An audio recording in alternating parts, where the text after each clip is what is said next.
Well, guess what?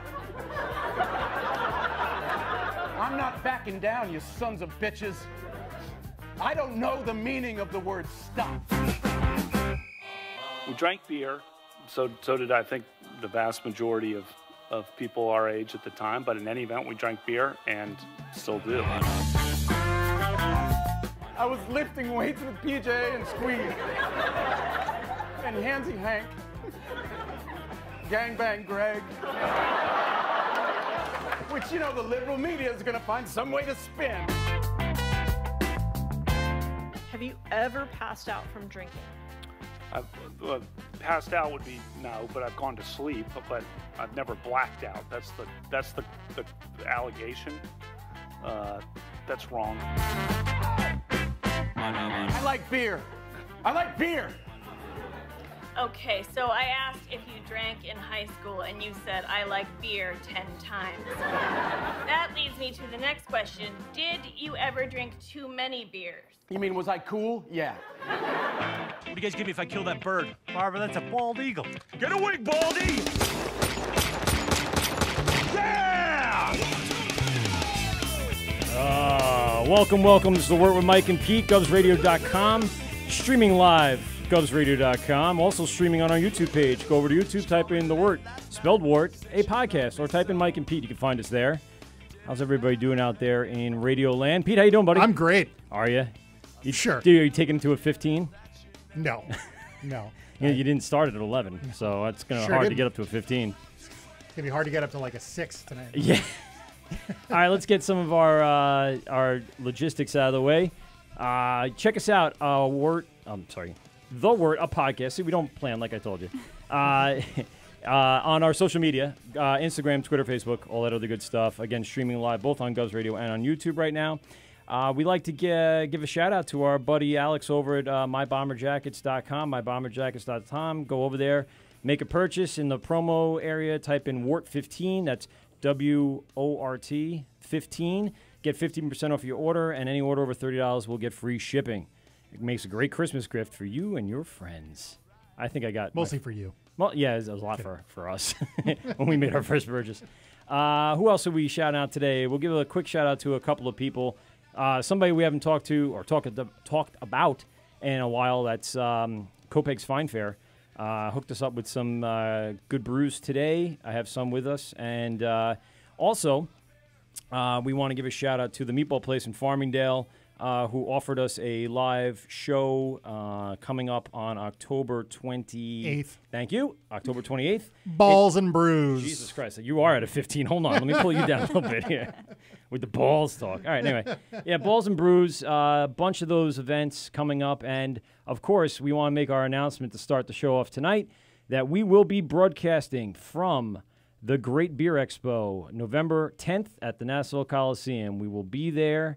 I want everyone that's listening that hasn't bought their tickets or purchased their tickets, bought is the right word, but purchased is better.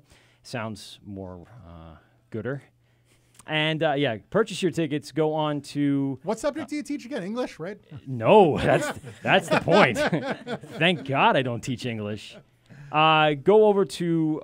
where is it here? I'm looking it up just so I have it in front of me. I should have done this before. Just go over to greatbeerexpo.com. Thank you, Pete.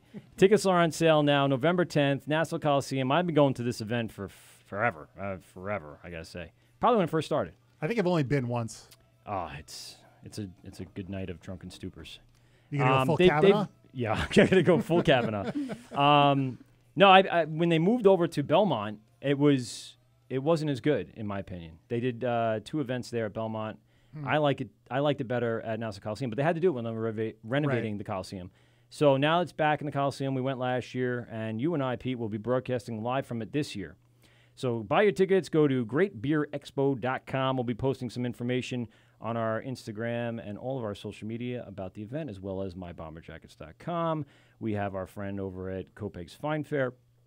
And was that it? Was that all of our guys, our friends? Meatball Place. And the Meatball Place. Thank you very much. And I'm going to post that information up there on our Instagram, social media as well, to take a look at it. All you local people. Also, by the way, we hit well over 1,000 followers at this point, which we didn't really quite mention, which was a very, very steep climb from where we were just a few weeks ago at about 400 people. I definitely don't know 1,000 or even 400 people. We don't. No, it's not that you have to know them all. They just saw us. I don't understand how social media works. Yes, exactly. Thank you. We have to teach Pete about social media. And in the studio with today, the laughing voices that you hear in the background is Ryan and Melissa from 27A Brewery in Lindenhurst, our hometown. Woo. Thanks for coming in. Oh, yeah. I don't have my my gunshots racked up, do I? I hope not. Nope. Meow. No, that's a people whoa, whoa. The gunshot is at 11. Yeah, it's 15 right off the bat. Well, what? No, where's the? You need labels. I do have labels right here. I just didn't bother to look at it. So, there's the can opener. I was looking for that. I couldn't find it before. So how's it going, guys? Thank you very much for coming in today. This is a true treat for us because you will be our local brewery. Not for Pete, but for me. But he kind of grew up there, so I live My there brother now. lives there. My parents live there. So, So yeah, it's local, still... It's, local it's your adjacent. local brewery. Yeah. So we saw a lot of promotion on Newsday and News 12. You guys are almost like local celebrities at this point. Why don't we kick it? Yeah. Kind of. Why don't we kick it off right away and tell us about how this all started, where you guys are coming from, and how you developed this idea to be 27A Brewery. I'll try to keep it simple. I've been home brewing for 6 years. Well, this is supposed to last 2 Go long hours. form. Yeah, 2 hours. I know, but I know. talking about I know. beer and all that, I can go on forever. All right, good. All right, we'll get to that. No, I just home brewing over the years. Yeah. You know, and then So you grew up in Lindenhurst? yeah. Okay, so We you both guys of us did. And we still went to Lindenhurst High School and all that other Yeah, good that's stuff? where we met. Okay. Oh, wow. Yeah. Yeah. High school sweethearts. Good for you. Yes. Yeah. So we're still there, for better or for worse. Literally. For better. you know. Yeah. It's My kids are in the district now, so if you have kids, not so bad so far. And I teach in a way that I get Lindenhurst kids, so it's not so bad. There you go. You'd be all right. So I would say for better edge-wise. Yeah. Yep. Yeah, we're moving there. Good. All right. Yeah, Yeah. you know, the town has gone through influxes Yes. over the years, you could Yes. say. So now we got the new meadery in town, WA. Yes, you got to Yes. give a shout-out to So, them, yeah. of course. Yeah. We just They're did a collab awesome. with them. I saw the And, Pale Mead, right? Yeah, India Pale Mead. So- IPM. Yeah. Yeah. That's so- something you don't see. You know, we've heard the IPAs, the IPLs, and now an IPM. Definitely Yeah, want to hear it's- about that. What that? I'm gonna sound stupid. I don't know what mead is. Oh, so we'll have to go. We'll have to get into. Well, that, is he yeah. around? Can he call in? We'd love to hear from him. I can. Probably get him to. I only yeah. spoke to him on the L's and the Rails. You know how crazy that was? Yeah. So it was brief, and I didn't get in there for the opening. And I have kids, so I'm running around. Meaning to get over there. I stopped by one afternoon, Yeah. and just had something quick and left. So I kind of have, the concept of it, but it'd be great to hear it from him as well. Yeah, with for having you sure. guys in there and the collab and all that other good Yeah, stuff. yeah. So Yeah. that'd be cool. I should We have. should have brought him with us. I was gonna say I know. should have told you I know. that ahead of Yeah. time. we were Huh? hanging out Didn't there even think about it. yesterday, and Yeah, we had a yesterday. Nice. We were crushing some meads. There you go. guys, great guys, great space, great Yeah. mead. They on Hoffman. Yep. Okay. So So it's right off Wellwood on Hoffman, just the- west of Wellwood. right. Where like pistachios used to be. Other side. Other side. Okay. Yep. Got it. Cool. So yeah, it's kind of hidden. It's tucked away. So on the north side of the tracks. Correct. Oh, okay. Got Yeah. it. Got it. So in a sense, so they and again, shout out to them for being open already. So you have a Absolutely, little yeah. bit of a brew space too Yeah. to start Down working the on some block, stuff. Yeah. Yeah, You absolutely. could throw cans at them practically. Yeah. Literally. Yeah, I made that That's joke. what- yeah. I was like, we're bottles, throw away, but please don't throw our bottles. We want to make good with the town.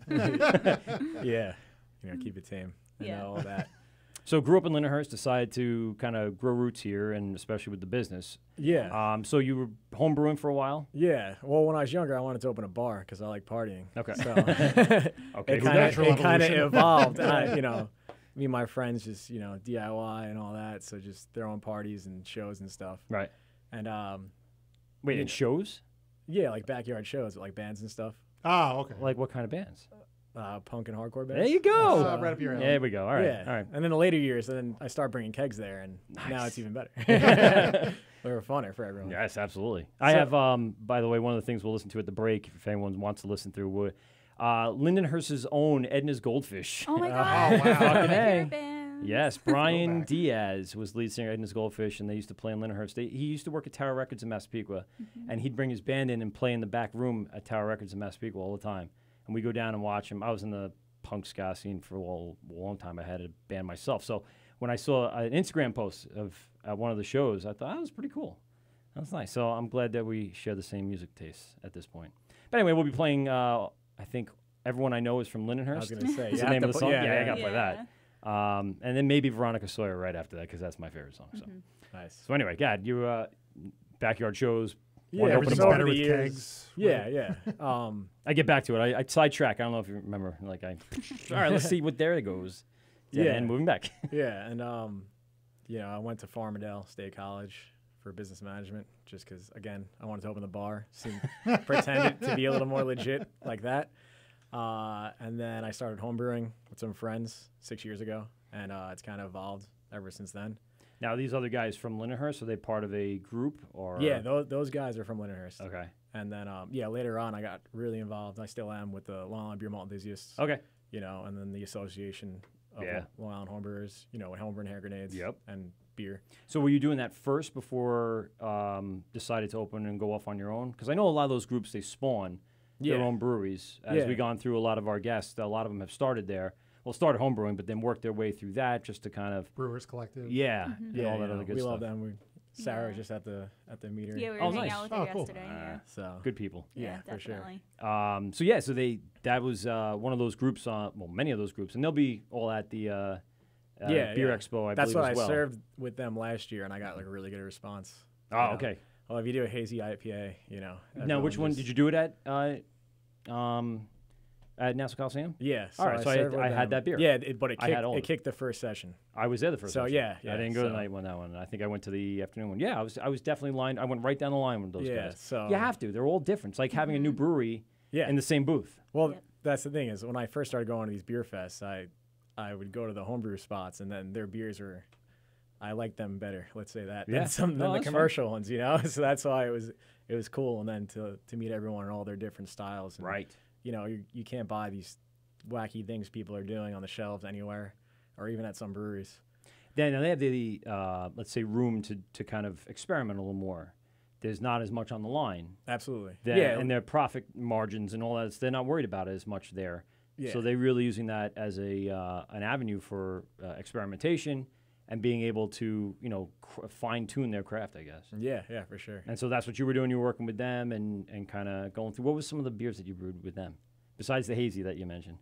Well, yeah. So over the years, that's why earlier. So I was homebrewing a ton, and then I got, discovered these hazy. Once I had Heady Topper by Alchemist, it kind of that was it.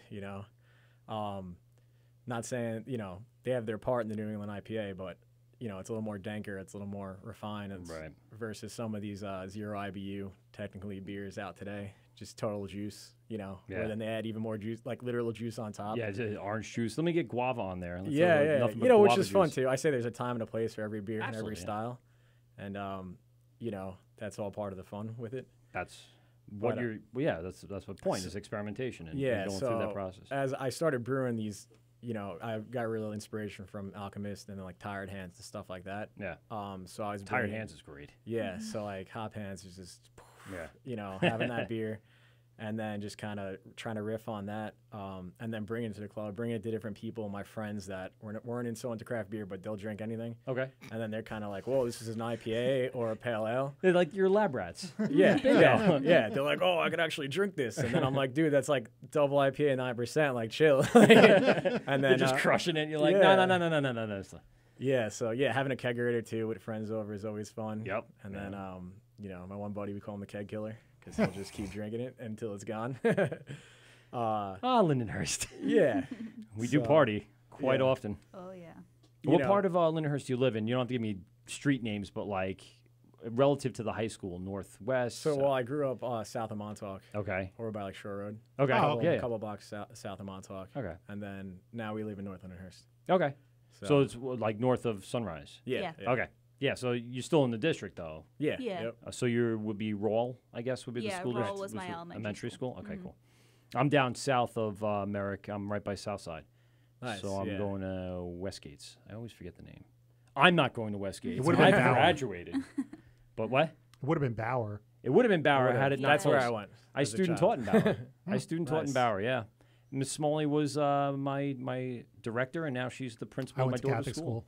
So did I, but I student taught. I meant. Oh, yeah. I mean, I wasn't a student. I went to Amityville, which That's is the right. reason why I went to Catholic school, because it's not quite Lindenhurst. Just in case you didn't know.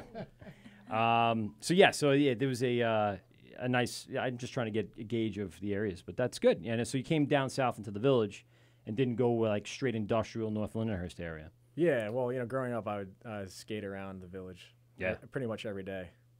So when I was in high school and middle school, so I kind of. You're the guys hanging out the gazebo, aren't you? Yeah. They're still doing it. Yeah. They're still skating around there. Yeah. And the events in the summer are nice when they bring the band shell in and all that other good stuff. So that'll be good for you. Yeah. Right it's there, gonna be those summer. A lot of fun. Just working with the town and doing. We Easy access definitely- to all those festivals and everything they host there. Yeah, so that's we've good. Yeah, we been were serving. there. We've been serving samples at them.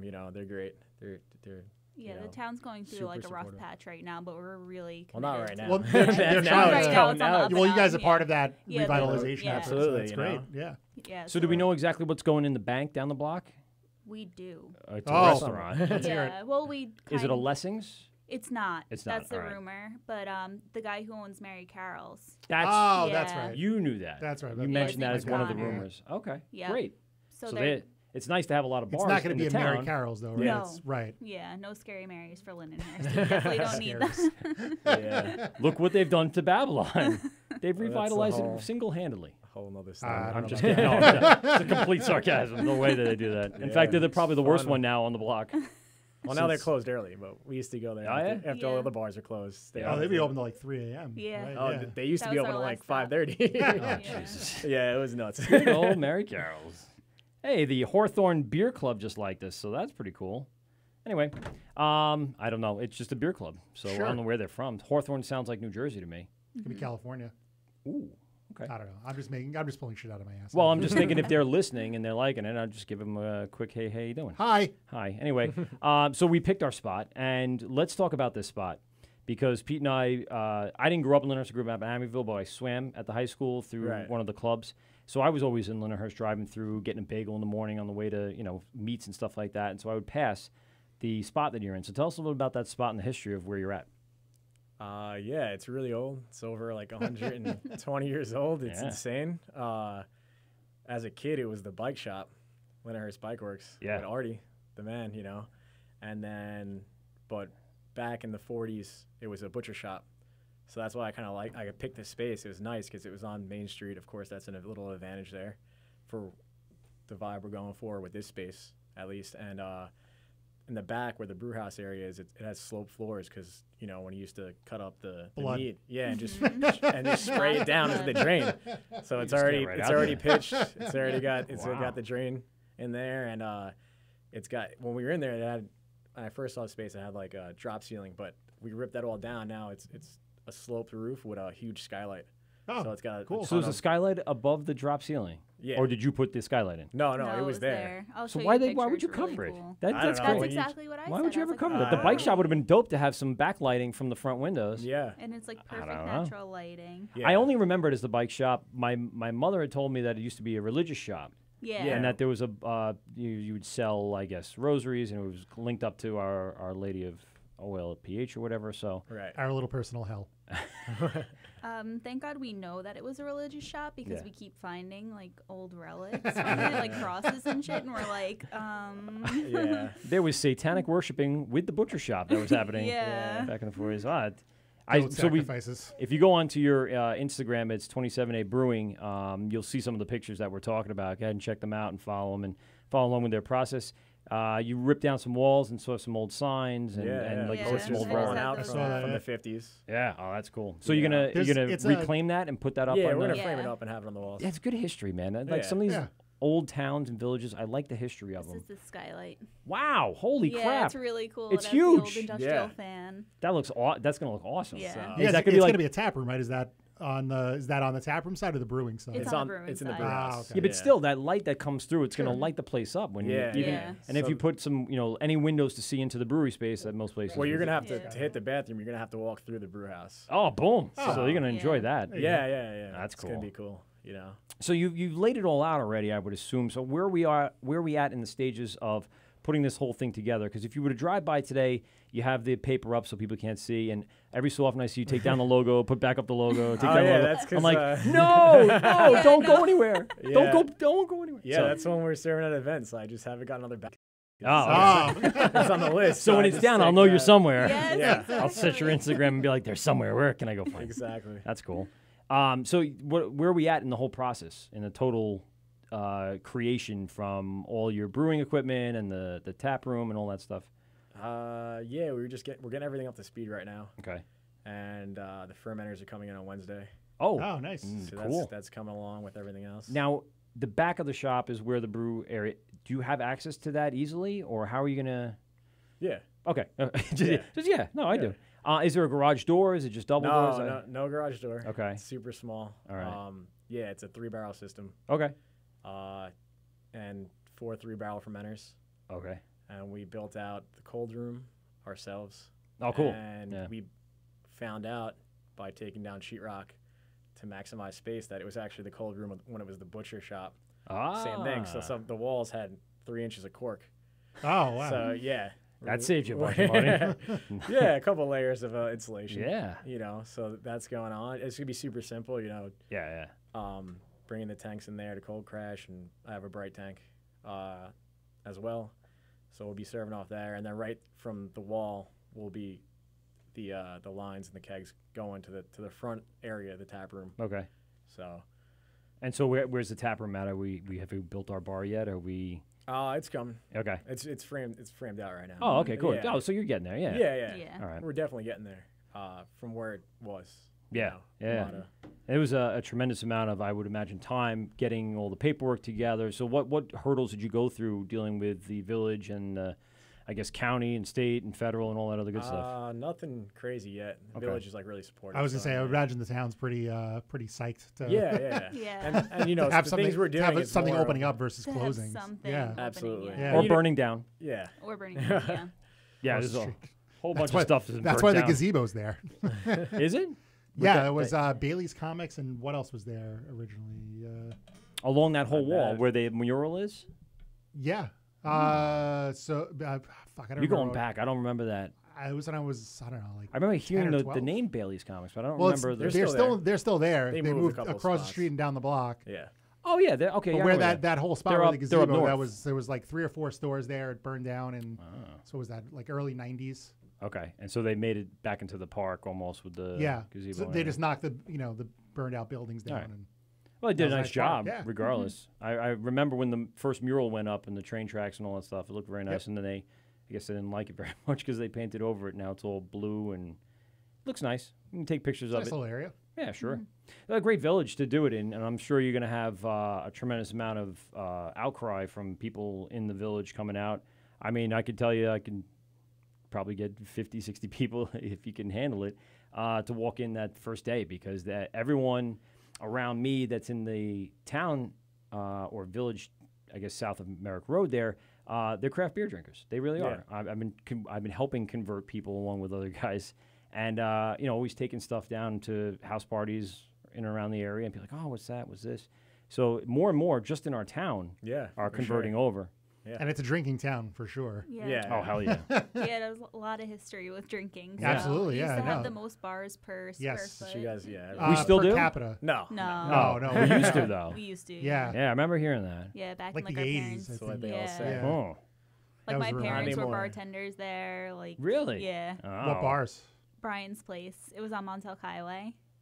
That's where the gas name station sounds is. familiar. It's where it's a gas station now. Oh, Well, in Montauk. yes, Yeah. yeah. That yeah, was. that's where my parents met. I think that was still a bar. Like when I was. It was there starting for to a go really drinking, long yeah. time. It's Because like 10 years ago. Oh, or you mean something. that Yeah. that no-name gas station across from CVS? Yes. Oh, okay. Yes. I that do remember was, that being. I remember the movie theater there too. Yep. Right. I And would the go to bowling movie alley. theaters. The bowling and the bowling alley. alley. Yep. Mhm. Yep. I used to go to all that.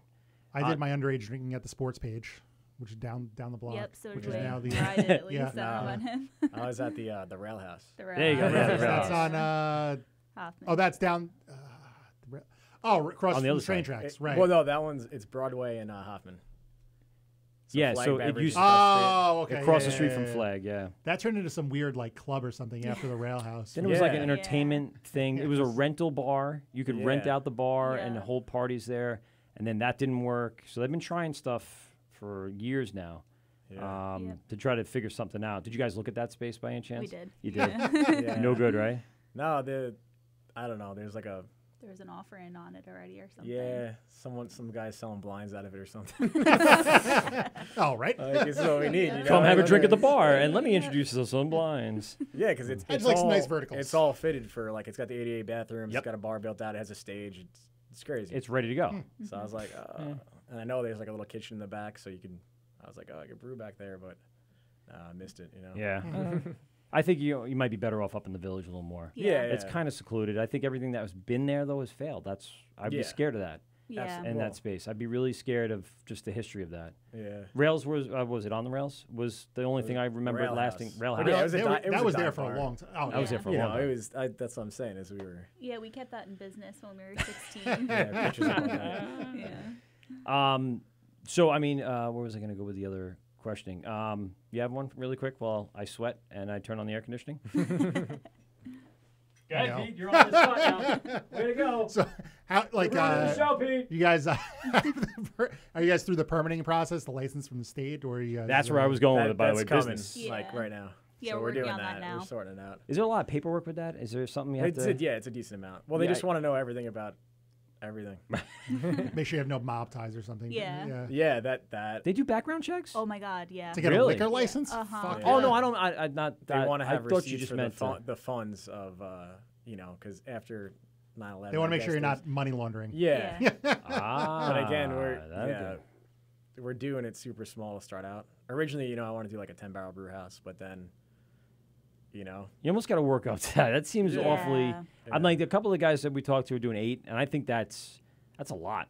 That's a lot of constant keeping up with demand and having to rotate and get it going. You And know, plus, I mean, if you're right in the village, so real estate, on Wellwood is going to be more than if you were in like the industrial section of Lindenhurst. absolutely. You could have more space there, but Yeah, a lot less foot Originally, traffic, I was looking at a space on a Hoffman that was very industrial, and I was going to do 10-barrel there, and then you know, the landlord was a little crazy, so it didn't work out for better or for worse. Because no, it's for the For better. better, new yeah. space, Yeah. and everyone Yeah. else, you know, it was good that didn't work out. So Yeah. now Are we given starting the option small. to buy the space you have now? No, Okay. not right now. I'm just interested if yet. they're selling in the We'll village. see. Yeah. I'm not an entrepreneur. I'm just trying to figure out, what's for sale and what's for leasing and what's for renting. I just Yeah. everything's for interesting. sale, Mike, if you have the Yeah, right that's money. true. Exactly. If you have enough That's what we always cash. say, yeah. That's, won't that's work what out. it is, you know. So you're filing your liquor license as we Yeah. speak, pretty Yeah. much. We're And getting is a all lot that going into that, or is it just online, or how does it work nowadays? Yeah, it's all Yeah. online. And it's just You they know, want your that's the money. thing, yeah, they just you- want the cash. Yeah, and you know, with the federal and state licensing, it used to be, because I've been looking into open a brewery for years, reading different books and this and that. It used to take like 6 to 9 months, sometimes a year, Jesus. and now it's like 32 days. So, Yeah. well, I mean, As Get 'em long open, as you get do 'em everything open. Right. Yeah. yeah. Well, that's what they want. They want the revenue built into the tax stream and the people spending. It makes sense. yeah. That's there Why was- wouldn't you make it 6,000 easier? breweries in the Yeah. country. Yeah. But also, with technology and like doing it online. Sure, and this not and mailing, that. snail mailing the forms. Exactly. And everything, yeah. And they, whatever, they have more people working for them now. Yeah. All these agencies for especially the breweries. And especially, for this area as well, in Yeah. its explosion between, the tri-state area and I would even say going down to Philly all the way up to New Hampshire somewhere in there. That whole New England area is starting to really gain some ground. Let me ask you a question. This is the question I had before, and it totally slipped my mind. Is there anybody else involved in the brewery? The two of you are, I guess, owner-operators? yeah. Is how, so are it's you going to us. be brewing us. with them? I learned how to brew the other day. Okay. Yeah, finally, okay. after 6 years of him brewing in our Okay. yard. And he figured if I'm down sick, I need you Exactly. start, Yeah. milling the malts and Yeah. Yeah. Well, so with that, we're bringing our longtime friend Phil Yeah. on to brew with us. Oh, cool. And he's a really good friend of mine, and he's as neurotic with me with brewing, and he's we've gone through. I taught him how to brew, and Okay. he kind of excelled. And Is that's this a childhood friend or came from one of Yeah, the... childhood friend. Okay, cool. he was in a quarter life crisis, as you say. He's been an exterminator for 10 years. So Oh, then wow. he just was over it because that's like dirty work. But if you ever have a problem now, Oh, yeah. you don't have to hire anybody. You can get rid of Exactly. any problem you might have. Yeah, It'd be the so cleanest this- brewery in America. Exactly. It's awesome. So yeah, the story with him is I taught him how to brew, and then I was like, I have a lot of connections. I know a lot of people would, you could probably get a job in the brewing industry. Yeah. He's excited. So then we ended up going to see the Descendants last year at the House of Vance, Nice. and we were drinking at Greenpoint Beer and Ale, and we were talking to one of the brewers there, and he ended up getting hired there. Really? And then I started On the working- spot or like? just he came in the next through- day. One of the brewers is like, "I'm quitting. Like, take my job. I'm moving to Colorado." So he was like, "Damn." Right place, right time. I Yeah, guess. yeah. Wow. And then I ended up working there with him. And Okay. then- so it was us two and the head brewer. Oh, so you were up there at Greenpoint? Yeah. Oh, nice. Yeah. So I've yet to get up there. I we want to did get up everything. there. Yeah, it's cool because it's like the owner is like a German beer guy. So Okay. he's all into like there's like German beers and then that he imports, and then it's like a big beer hall. And then there's like what we brewed and they still brew now. It's like all these New England IPAs, The over the top. Wanderlust and what was the other one? I'm thinking Garby's. Sorry. Yeah. What was the other one I had recently? All right, sorry, go ahead. So, well, I'll think about it. Greenpoint, we brewed the same beer twice. That's Okay. it. Every time we Just brewed, one batch, two batches, same brew. we just always brewed new stuff. We brewed new stuff there. Okay. Always. So it's really cool to talk, like hang out with the head brewer and just, talk about different grains and hops and yeasts and blending this, blending that, and what if we do this then, and then trying it out and seeing how that affects it. Because, we do certain IPAs and they go up on the board. We leave Friday night. We come back on Monday, it's gone. Wow. Yes, because they get, they have good weekends. Yeah, So, yeah. And they do a lot of like you said, German-based stuff. I was looking before, I couldn't think of what it was, but they have a big Oktoberfest. Yeah, up there with the German beer hall. Yeah. I'm trying to. I gotta find the one I was looking at. What was the name of the one that you guys put together? Did it ever get canned? The brew that you guys did For Greenpoint? which one are you talking about? I don't know, so I'm asking. I don't know what the name was, but when you did one of the brews up at Greenpoint, Oh, did I miss something? Did I screw something up? No, like Yeah. we when we worked there, we brewed and canned everything. Oh, okay. Like What was the one of the names of it? Well, like we did like Solar Flare, which was a dry hop Kolsch with Galaxy, and then That sounds we brought good. back as you're on the website. Yep. Yeah, it was just a ton of different IPAs. Oh, okay. really. So just variations. It was always an different- IPA and a double IPA, because that's where the market's at right now. Absolutely. When we did Yeah. the dry hop Kolsch, it was like us, because when you're brewing these IPAs all day Mm-hmm. and you're drinking them all the time, you really want something like a brewer's beer is really, we like to drink lighter beers sometimes. Right. Well, you want to palatable. brew something that you could drink Yeah. during the day. Yeah. Since it's your brewery, why wouldn't you? You know, you don't. So, And everyone's got to have one, like you said. Yeah. You almost have to have that single, the double, the dry hopped, everything. so that's Need what it was. 3 or People- 4. If we named the dry hop Kolsch, it was Kolsch style ale, technically. That's what they say. But if we called it a pale ale or an IPA, it would have sold a lot better and faster. But Well, that was just for the demographic of people coming in there. Right. Because they'd come in and buy cases and out, with the Lindenhurst, with our local scene, it's going to be a balance of doing like traditional style beers and ales. Yeah, it's a And very then- German-centric, Yeah. Irish in a way, Polish on the edges. Yeah, Polish, yeah. So yeah, you're gonna have to have some of those styles. Some everyday beers, and then Mm-hmm. getting crazy and doing crazy hazy New England IPAs with different adjuncts, and then the crazy stouts, and then the Cool. kettle sours. So we're gonna kind of be all over the place and just Sours. dialing in. We've been trying to sour every show over the summer, a different one. So just to get ourselves more acquainted with the style, because before, I guess, we started this podcast, neither one of us were, into going after the sours much at all, right? I still haven't had one. I don't know that I've only had like 2. I had. Well, we have the I've had Dan's from Fire Island. Yes. The kettle sour. That's good. we had the blue. What's his name's Steve from Barrages, which was that. No, he has a saison. Oh, that was a saison. Sorry. Yeah, the grapefruit one. What am I That's really thinking of? fucking We good. had the Action Bronson one with the orange peel. Stillwater, yeah. Stillwater artisanal, yes. We had that one here. Did I have that? Yeah, it was tasted. Maybe liked it, maybe didn't. We've done a couple. I've done a couple. The Fifth Hammer, the Pink Boot Society one that we did. Oh, The dried cherries. I don't remember that one. I remember drinking something from Pink Boot Society. but- Yeah, that was the last time. So yeah, we've been going through that, and I think Nice. we're getting out of that season, obviously. So it's more of the porter, stout, Right, darker right. beer. Hashtag stout season. Yes, Yeah. absolutely. Yeah, So, why don't you well- tell us a little bit about this this collaboration before we go into break in a few minutes that you did with the WA Meadworks? Did I say it right? Yes. WA? WA Yep. at Meadworks. Yep. Yep. So mead is a honey wine technically. So instead of using grain as a base, they use all honey. Okay. And then they ferment it out and then back sweeten it or add different adjuncts or whatever to it, / add like a lot of fruit. So it's more similar to wine than it is beer for Okay. sure. But it's not as dry and not as tannic. You know, they have like a lot more options than the regular wines you're gonna have. So it's, you know, real good stuff. So they, you know, I've been buddies with them for a while, and you know, I'm really excited about them opening up. You know, Did you convince them to go to Lindenhurst, or they convince you, or was that you both were like, yeah, we're going? That's where we're going to end up. no, they were looking at a bunch of different spots in Bayshore and stuff. Oh, okay. And then they ended up the realtor. Joe's actually texting me now. Let's see, he's working. All right. But you know, so they were looking at a bunch of different spaces, and they realized that Lindenhurst is close to Babylon, and Joe was always hanging out at Villager and stuff. Okay. You know, because Villager's a spot. Yep. And whatnot. So, and then like right on the train, the Babylon line, and you know that the town's so putting so much effort into this revitalization because there's, you know, they have a young guy, our friend RJ, who's a real good guy, and he realizes now. That's kind of my opinion of the way that everything's going is, you know, brick and mortar stores are hard these days with Amazon culture. All right. You know, and online you can't compete. So it's really just got to be people want the experience. You know, they want to go out and eat and drink and hang out and, you know, get out of the house. And, Agreed. You know, it's an age-old thing of people drinking for, you know, ever. Right. Gathering public houses, you know. It's funny you say the Amazon thing. I just saw a commercial, and it was pretty funny.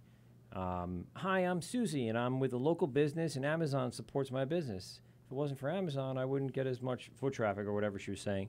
So I sell through Amazon. But, I mean, they pay so much money to be on Amazon. So not only is Amazon getting the money from the vendors to be part of their network, but they're also getting a cut of everything that they sell and getting people to register to be Prime, which now is giving you membership stuff. So that's how they're worth, what, 100-something billion at this point? No, way more than that. Way more? The company? The They'll- man. they'll- The man. Oh, yeah. Jeff Bezos is the richest man alive. Yes. Yeah. He surpassed Bill Gates a while ago, I would Yeah. imagine. But yes, He'll be one of the next $1 trillion companies. yeah, I think it was bordering trillion. You know, it was a 700 Something like that, yeah. billion North of dollar- $800 billion That's market cap. unbelievable. And by like, you know, the local companies were saying that, but I don't see how No, that's that's going just- to. No, that's bullshit. Yeah, well, thank you. They're opening up stores now. which is propaganda. fucking That's what it is. weird. It's all PR, you know. Yeah, Amazon's opening up stores. Yeah. Yeah, so they have these like grocery stores. I think there's a couple. There's in Seattle, Seattle, yeah. and there's a couple more. I think there might be one in Manhattan, or they're opening one. They're in opening Manhattan. one. Yeah. They have the bookstore in Manhattan right now. That's Yes, right. that I've seen. Yeah. Yeah. And there's no checkout, so there's a ton of sensors and cameras in there, and it knows what you pick up off the shelf That's and put in your fucking cart, creepy. and then you just walk the fuck Yeah. out. That's cool. Yeah. So it's, I it's thought like B&H not even B&H was self-checkout. pretty cool, where you like send it on the trolleys up above and eventually meet you at the end of the store. But that's weird to Yeah. walk out with like, hey, here's my brand new headphones, I don't know how, but and they what you do it on your phone, you scan No. it, and then nope. whoa, Item here yeah, in my cart. yeah. That I walk out. So how do they know who you are? Sure. Facial recognition. Yeah. Your Yeah. face is now the credit really card. That's creepy. serious. I don't shit. know, Yeah. but Interesting. maybe I don't know if there's some sort of like check-in process with your phone possible. when you walk in or something. But Yeah. but there's like there's no registers or Yeah. checkout or You don't anything. have to pay It's- anyone to do that, huh? Yeah. It's just- That's also I'm sure that's Oh yeah. I'm sure that's right where I want my brewery to go. By the way, wink, wink. To walk in, yeah. just take. Well, thank you. Let me and, just hold this tap I'll handle. pay for it. I don't care. I just don't want to have to wait online and have that moment where like I want my beer, I want my beer.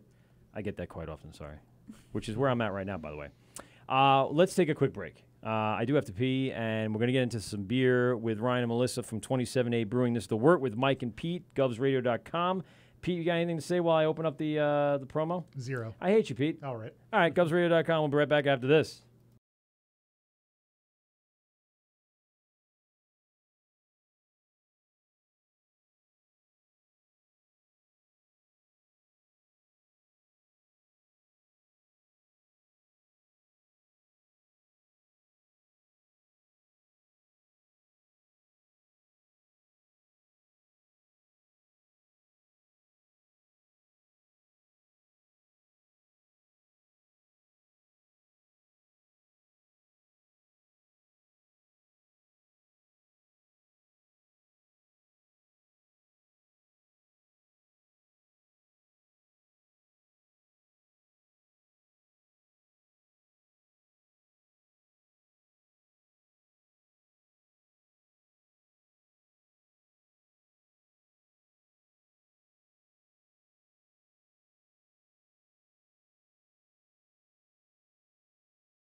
connection here. I got to fix that one.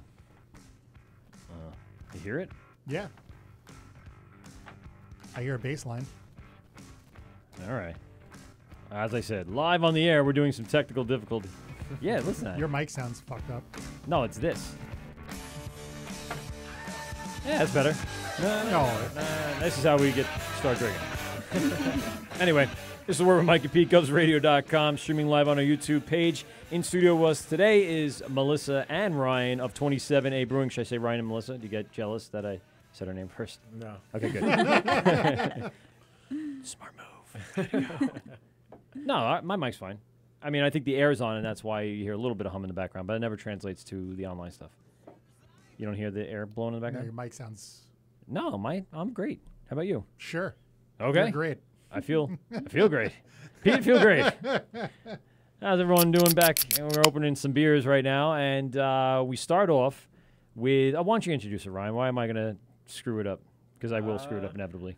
All right, so this is, I call it the Autumn Milkshake IPA, I guess you could say, because it's hopped like a New England IPA. Okay. And the grain bills of a New England IPA.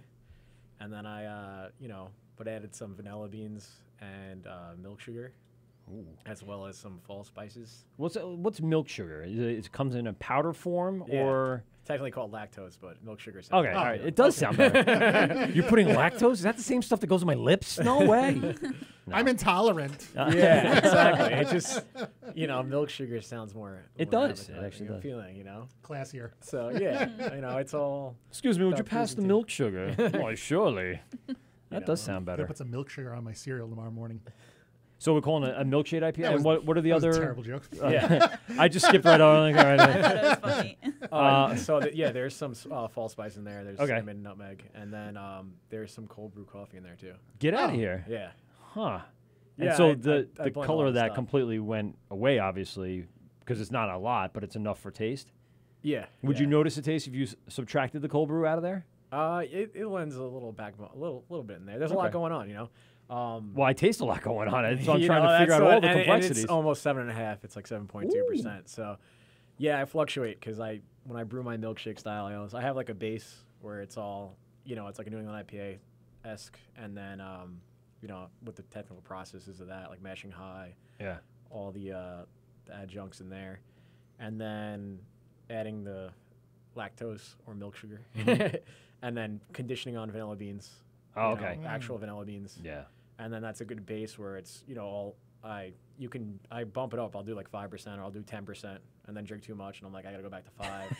And I'm like, all right, I want the 7.5 now. So Now, is that simply done by just more grain? yeah, Yeah, it's just adding more grain into the mash. All right. exactly. And so you basically have it down to where you can just get it to right where you want it, right? You Yeah, kinda know. yeah. So there's a program, Beersmith, and you Yes, can correct, use that, yeah. calibrate up and Big shout out to Beersmith, by the way, and not too many people mention on air, but it's one of the ones that we do follow, and it's very interesting what they can put together nowadays. And like you said before, technology today is unbelievable. Yeah. They can get it down to the teaspoon. It's crazy. yeah, it's awesome.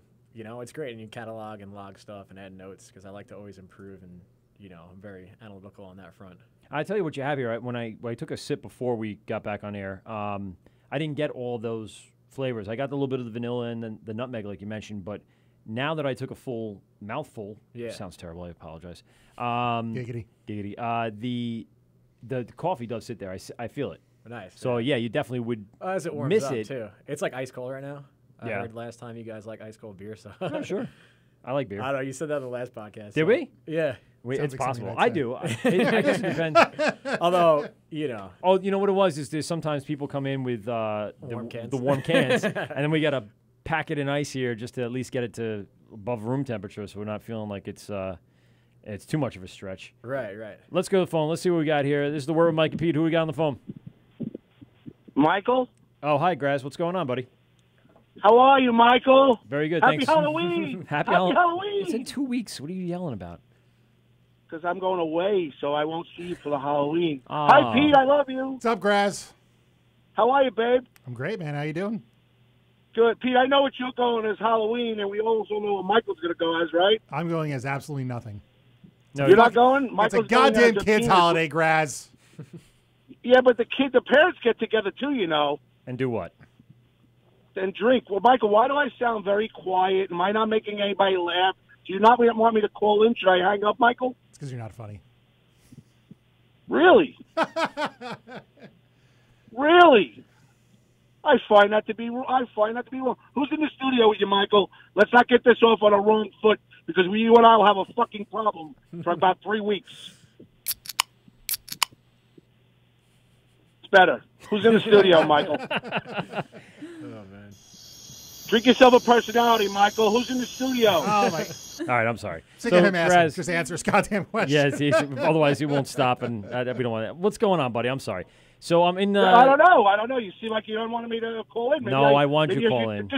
I should distance myself from this great show. No. Listen, I want you to be even more part of it. So don't think about being a. Don't ask to be a guest host. No. I don't want to be a guest host. Michael, who's in the studio for the fourth fucking time? Oh, well, today, Graz, I'm glad you asked. We have Ryan and Melissa from 27A Brewing Company opening up in Lindenhurst soon. Oh, really? Really? Oh, fucking finally. When are you open, Ryan and Melissa? How are you? Hello. How how's are it going? you? It's about time we get a fucking girl in that studio. Yeah, I know, right? We've had girls before. Oh, please. It's a bunch of sausage fest every time. I think that's your show. That's Melissa, your if show. you want to come on a real show, it's Thursday night There at it 8 is. o'clock. There it is. Shameless plug. Shameless plug. I thought you weren't. Are you doing a show this week? I am not. I am going to Florida. My cousin Donna is getting married. She's like 40 fucking years old. It's about time she's getting married. Don't sound so excited. What kind of beer do you bring to a wedding, Graz? I'm bringing a suit and my children and my wife. That's what I'm bringing to the wedding. That doesn't sound as fun. And a $500 check. Ugh. Oh. You That I want to hope come that to our don't wedding? bounce. There you go. You got the invite if you got the cash. When is the grand opening of this Route 27 on in Lindenhurst? 27A Brewing Company. It was close. You were. You're right. All right, 27A Brewing. in When are the you future. opening up, Melissa and Ryan? Is it Ryan or Brian? It's Ryan with an R. Okay. Ryan, when are you opening up? Soon. Sooner than later. He already gets you, Graz. He already gets you. I know. He's not making Graz beer. Nobody wants to do it. I know. I'm going to have to buy my own It might fucking happen. beer. You never know. Yeah, you know. Ryan, Listen, I can tell you this right now. When I went over to the place at Belmore, what's the name of the place? My buddy's place? Third Rail? I'm having a moment. Third Rail. The Third Rail. Yes. There was about 40 of us. So could you fit 40 people at the 27A in Lindenhurst opening up in June of next year? June of next year. Oh, don't say that. Come on. Don't jinx us. I think 40. Well, you is kind of probably didn't tell me when. Yeah. Well, Well, he he said said- be open for Christmas? No, he said Yeah. soon. Yeah, before Christmas. Yeah, they'll be over For sure. soon. Oh, okay. So Yeah. by the end of the year, that's not bad. Yeah. Yeah. Yeah, we're hoping Oh, that's still in fall, fantastic. so maybe like the day before winter starts. Yeah. There you go. Then you can officially say, boom. We did it. We did How it. many, in the fall. how many taps are we going to have? Taps? 8 taps. 8 Good taps. Yeah. What's the name of the beers that you want to put on there? I'm very excited. Wait, I whoa. want this. We didn't get into the beers yet. We only talked about the first one we had here yet. Don't blow through Oh. our entire 2 hours of content in one phone call. Yeah, why don't you say, Graz, what's your favorite style of beer again? What do you like the best? My favorite style of beer is about a 7.5. Mm-hmm. It's a milkshake that they're making out of Lindenhurst. Coming in June of There next you go. This guy freaking listens every second and remembers everything. I don't remember anything. I just happened to catch this, Michael. All right. All right? You got a bad fucking attitude, Michael. I got a I'll show great up at 10 attitude. I am so glad you called in. Michael, And I that's will not show up at sarcasm. 10 o'clock, walk in that door, punch you in the fucking face, and take over that show. Do you like beer, Graz? I love beer. I like a dark stout. It doesn't have to be chocolatey. Yeah. 7.5. Can you make that, Ryan? Yeah, definitely. There you go. Graz, I found your recipe on Beersmith for a number 104 black chocolate stout. Oh, can we make it? There you Pete, go. please. I will invest. Pete, you know what? I got an idea. Fuck these brewers. Right? You about and the Pete are going to fucking go off on your own and, like, Yes. okay. Yes. I knew this All was right. going there. Can you give me a scenario? Put some relaxing music in the background. I got 2 minutes. I'm getting off, Michael. All right, I hold on. promise. Let me Whoa, find. whoa. It's a family show. Graz. I'm not getting off that way. Hold on. I don't get that way during the spandex. Hold on. Let me set the mood here. Sound like a dog barking in the background. What was that? No. We'll get you some music, and then you could talk about it with Pete really fast, all right? Hold on All a right, second. Melissa, let's whisper you and I. Okay. Melissa, look around. If you haven't noticed, it's an S&M den. Okay, I'm leaving. Is this good enough for you guys? I know it's probably not loud enough to hear. I can't hear it, Michael. It's piano. Oh, okay. You want pomp and circumstance? Pete, like, here's what we're going to do. Pete, shut up, Michael. It's my show. All right, how about this? Pete. Oh, all right, I can do this. Yeah, there you go. Graz Pete, is the Fuller House. That's what. Pete, do you have the recipe? Sure, I don't know. Sure. You said 105. Wait, you just told me 105 has a recipe. Can you get a recipe? I'm sure you can Google anything, Graz. So, all right. Let's say yes. Here's what we're going to do. Okay, got it. Ryan's going to open up a certain section of Route 27A Lindenhurst, opening up June 2019. All right. And we're going to take a little spot, and we're going to create 500 cans. That's it, Ryan. Okay. Just a memorabilia cans. Small batch sell release. For $10 a pop. Okay. $10 a pop? And I'm going to get a barrel aged. $10 a pop. You better push that back up to 10%, not the 7.2. Yeah. For $10 a pop, you got to have a 10% alcohol content in there. Minimum. Okay. Really? Why? Because no one's going to buy a $10 can that has 7% alcohol in it. What happens if it has 13? This is your entrance theme, Graz. Sorry. What? There you go. I'll take this. I'll take this. You gonna clap with us? Is it that hard to make, Ryan or Melissa? Is it that hard to make 500 cans? Right, anyway. At our spot, yeah. Yeah. We won't be canning there. So everything you do is tap? Yeah, for now. You know, we might have Okay, like a little can on site or crowler type thing, but crowlers. How many people could we get in there? Probably around 40, 50. There you go. So you can bring your crowd, Graz. I want to buy a night. I want to buy a night. Sounds You mean good. rent out the place for like a private party? I want to rent out the place. Yeah, I want to rent out the place for a party. Oh, all right. That sounds like a great idea. See, now you're on track. All right, so let's talk a little bit because now I'm back with you. Now you want to keep me on No, the I don't. radio You don't now, need to invite me. I'm just saying you got the right idea now. I'll just sneak in the back door. I don't really care. I think it's a great idea. Have somebody buy you the night for 40 people with an open bar for about, 3 hours? You don't want them piss-ass drunk pissing in the corner, right? Well, you got to keep the 9% So out I'm not of the allowed to tap list because 9% on open bar, that's a rough one. Really? All right, well, what do we need to get per person?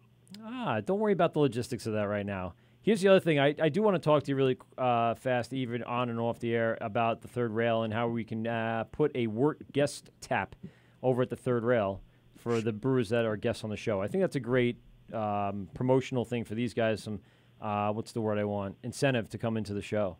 Do you think you can make that happen? Well, Michael, if you had a little bit of a better fucking attitude when I called, didn't put me on hold, and didn't put me on hold for 5 minutes, it would probably be a yes. But as of right now, I'm fucking 50-50 right now with you. I like those odds. Yeah, 50-50 where it counts, right? Yes, Michael, I will do anything for you. You know, it's the Wort with Pete and the Penis is the best show in the world. And on that, Graz, we're going to say goodnight. Have fun in Florida, Graz. Oh, man. Pete, I might call back. Are you out driving tonight? I am, Michael. All right. I'll have an hour between 10 and 11. I might even show up to punch you in the face. Well, listen, in all your fingers crossed in your travels, just stay safe, please. Michael, let me say goodbye to Ryan and Melissa. Ryan and Melissa, good luck on your grand opening. Thank you. I know it'll be fantastic. If you want to make a chocolate stout that's going to make you a lot of money, let's do it. It's Limo Chocolate Graz on Thursday nights at 8 o'clock. That sounds good. On Gov's Radio. Jesus, Ryan, get a fucking pulse. Oh, boy. Oh, boy. And for you, Pete, may you have a happy Halloween with your children. Michael, go fuck yourself. I love you, Graz. I love you, Michael. I love you, Mike. Later, buddy. What is that? Bye, Michael. Oh, man. Anthony Graz today calling in every single show. We took it in the 8:45 hour as opposed to the 10 o'clock hour. But appreciate you calling in, buddy. I know you're going to continue listening. And if you do want to stop by later and you're in the area, come on by. Got plenty of beer here. Excuse me. So anyway, so we were talking about, I guess with Graz, he brought up some good points about the tasting room. So I know one of the things people like to do is rent out the tasting room. Is that something you guys would be interested in? Parties, private parties. Do you do private brewing for people for like a wedding or for some anniversaries or some other things? Yeah, I like the sound of that, but you know, that'll all come when we get to that. we're I wish pretty getting unsure. a private brew made was the thing when I got married. That would have Yeah, no, Yeah. that's I would have cool, jumped for all sure. over that. Yeah, I mean that's just fun too. Hell yeah. You know, Yeah, I like that. definitely. That's why I like brewing. I like drinking and hanging out with people. Yeah, and single batch brewing also gives you that another ability to experiment and to try new things and then test it out on an audience, and that way you could see if it works on a larger scale. Yeah, you know, and you know, that's part of the fun, as I say. Yeah. So let's talk about what I say. You have 8 taps. What other than autumn milkshake? What do you think you're opening with? What's I like that. I'm sorry. I'm just. Oh, okay.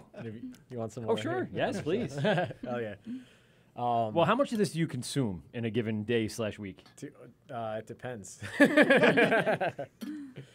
Because I would consume a lot of this had I had full access to it. Yeah, like I Yeah. said, yeah, the kegerator, it's rough sometimes. We you served know? that at the Oktoberfest in Lindenhurst, and I was drinking it the whole day. And Oh, then cool. I laid down to go to bed that night, and I was like, why can't I go to sleep?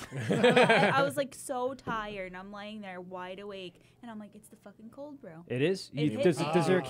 Can you Yeah. get that tested to see if there's a Meanwhile- caffeine level in it? Yeah, meanwhile, there's not that much. Not enough to caffeine in really. it. Like, Yeah, it's I more don't for know. It's not like flavor. the Red Bull I just drank that sends me over the roof. Yeah. Yeah. No. It's more for flavor than I don't know. But I'm not it's probably convinced. mental too. Like if you feeling Yeah. that you have any part of, I find that because I'm not a Yeah, huge coffee absolutely. drinker, but if I have a sip or something, I'm like I'm wired. I'm ready to go. Yeah, they say even people that smell like the beans. Yes, they'll get absolutely. Like a, you Wakes know, you up. Yeah, Like Yeah. sends yeah. it through you. Yeah. So anyway, he was talking about So the. yeah, we'll the probably tacos. do. I mean, again, where I love brewing, and then these hazy IPAs, you know, really are my jam for a while. Past couple of years, love brewing them, love drinking them, and then, but you know, I also like some of the traditional beers, Kolsch style ales, like Pilsner, stuff like that. Like, and then on the dark side, stouts and porters. We're going to be doing cold brew on tap there too. Oh, cool. Oh, okay. And blending different beans and, you know, just super non-acidic. You know, cold brew, it's going to come out, we're going to have a nitro, come out like a Guinness, but then you could blend like a stout with it right on the spot. You know, have fun with it like that. Yeah. And then doing, you know, it's different seasonal beers. That's the plan, you know. Have you done seasonal before? I guess with your with the group and the club and all that stuff. Seasonal beers? Yeah. Like, yeah. Well, personally, yeah, you know, brewing Like I you've said. done an Oktoberfest. Or a Marzen or a yeah, something of really that like nature. Marzens, Yeah. right. Yeah, and then while working for Greenpoint, we've done styles like that. Yeah. all over, you know, all over the place. Even the chocolate stouts and stuff like that. Down to I said there's a beer for every place and time. you Yeah. know. So that's part of the fun. Is just coming into the brewery and trying new things. Absolutely. know, That's and part of the messing allure around. of it, I think. I mean, Yeah. that's why when Pete and I go out and travel all over the place, we love to go see new breweries and stuff we haven't seen. I was making mention of the Lancaster restaurant I went to. Remember that mat of tastings where they had something like, I think I counted 18, samplers. When you get the sampler there, it's 18 different beers on That's a platter. crazy. That's The nuts. waitress comes over and you're like, please don't spill all of that. And you have to clear the table to get it. Like, Oh my that was God. interesting to me because you don't have that many duplicates. It was a lot of the same, but with, like you said, just a switch here or there and increasing IBUs or increasing ABV and kind of changing up that way, adding new elements here and there. But it's pretty much the same thing. You have your Pilsners, you have your IPAs, you had your darks, your ambers, porters, stouts, browns. You have a brown? You ever brew a brown? I love a brown. Mm-hmm. It's so good now I'm thinking. Yeah. My favorite thing to do is like banana, nut brown. Ooh. Yeah, Or like a so- Wells Yeah, of base. course, Yeah. yeah. It's a good one. Good seller, Terry's too. favorite. You know, Is it? Yeah. Yeah. It's a good one. You know, it's not as popular as you would think, but it's one of the English first style craft brown beers. with Not my banana, style, right? but- So, No, you don't like it? I don't like bananas either. No. No. like, so you don't like Hefeweizens? No, I like Hefeweizens. You do. but Yeah, I know the banana's yeast driven, but more on that. I don't think like a Black Forest ever brewed anything with bananas, but their Hefeweizens were good. There's a good. I like Yeah. Hugarten. What else makes good Hefeweizen? Long Beaches was good. Oh yeah, sure. Yeah. Polliners, very good. I like Yeah. the Polliners. Yep, It's yep. a little low on the ABV scale, but it's very good. That's all right. Hefeweizen's on the list of to come on. Do you already have laid out what your 8 taps are going to be on opening day? Loosely. Okay. It'll come. Like I said, me and Phil are gonna sit down, hang out, and Because it requires some scheduling, I would imagine, some actual thought process and pre-production. Yeah, a little bit. Yeah. We have things in the vault, I guess I could say, and plans, and kettle sours too. I forgot to say before, which we're gonna do a lot of kettle sours, fruited sours, and then also down the line doing some wild inoculated. Oh. Doing some cool shit, doing some real funky wild stuff. Those cold chips take a long time. They take right? a long time. Yeah, so we already started doing some of those. Really? Yeah, just trying to pull yeast from our house. Okay. From our house. Brewing in the Some backyard. wild and yeast, yeah. Trying to get like some. Anything good? Like, can you get a sample as you go along and get an idea of where it's going? Yeah. And change so it that's if the you thing need is to? we brewed like a bunch, and then we let it sit at like gallon, the jugs sit around and inoculate outside in different areas. And then so what kind of equipment goes into that? Because when you say inoculate, I'm thinking of your traditional brewing process. You carboy it, cap it, and see what happens. Yeah, so what's the mini difference? carboy. Yeah. Because we split the batch up, and Okay. then you put like a cheesecloth on top and just let it sit out. And that's it. And the yeast will just get in there. Huh. And then the cloth will keep the bugs out. Yeah. Now, is there anything? Oh, yeah, that's true. Is there anything that, as a farmer, would maybe plant specifically to attract more wild yeast? Is there any flowering plants or anything like that you'd probably want in your garden or in your area? That I'm not sure. That's Yeah. more Phil's territory. But yeah, so we left some in. I have hops at the house. Okay.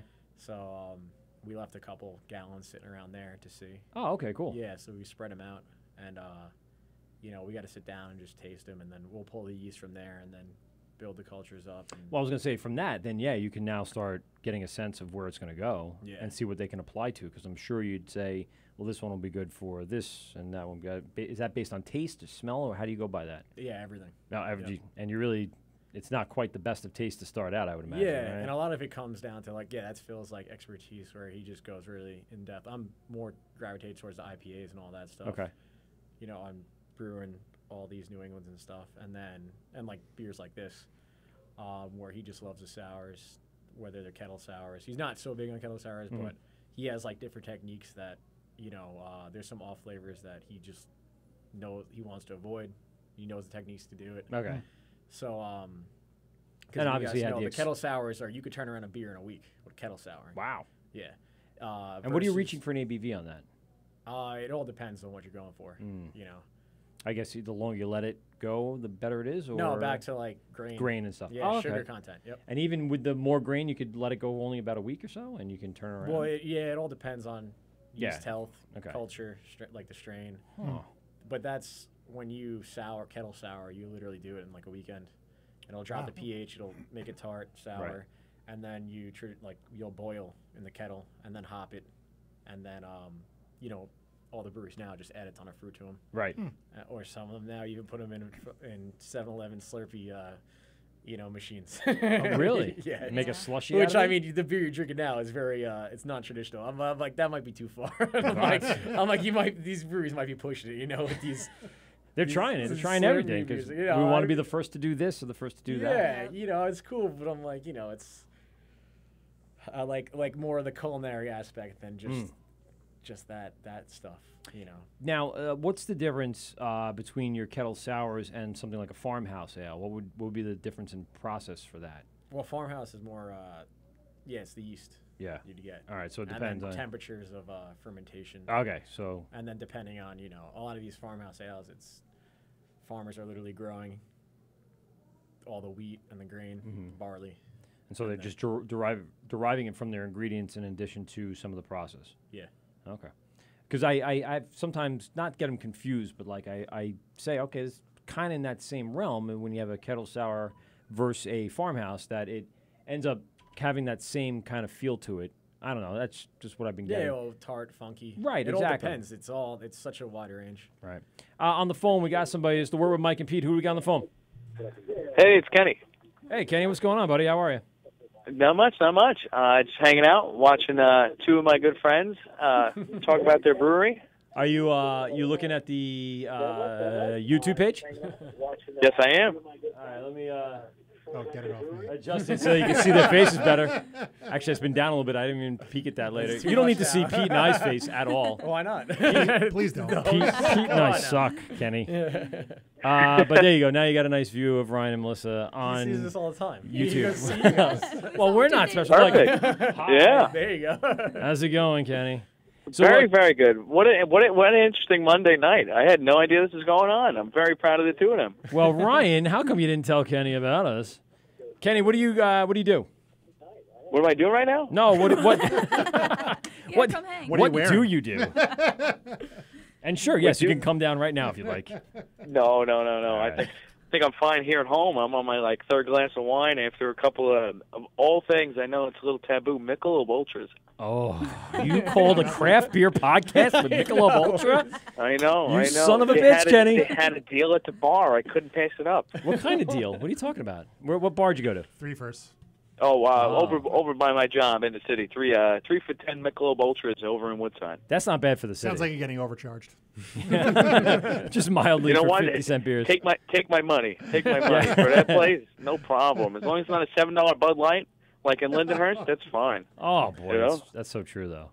Have you had some of Ryan's beer that he's brewed over the years? You know what? I've had bits and pieces of it, and I've also dropped giant things of it into bits and pieces. So yes. So I mean, Yeah, there's he's been knocked over a quite fermenter a bit of taste testing. Absolutely, yes. Yeah. Oh, what happened to the fermenter, Kenny? What'd you do? What did I do to the fermenter? I tried to be a superhero.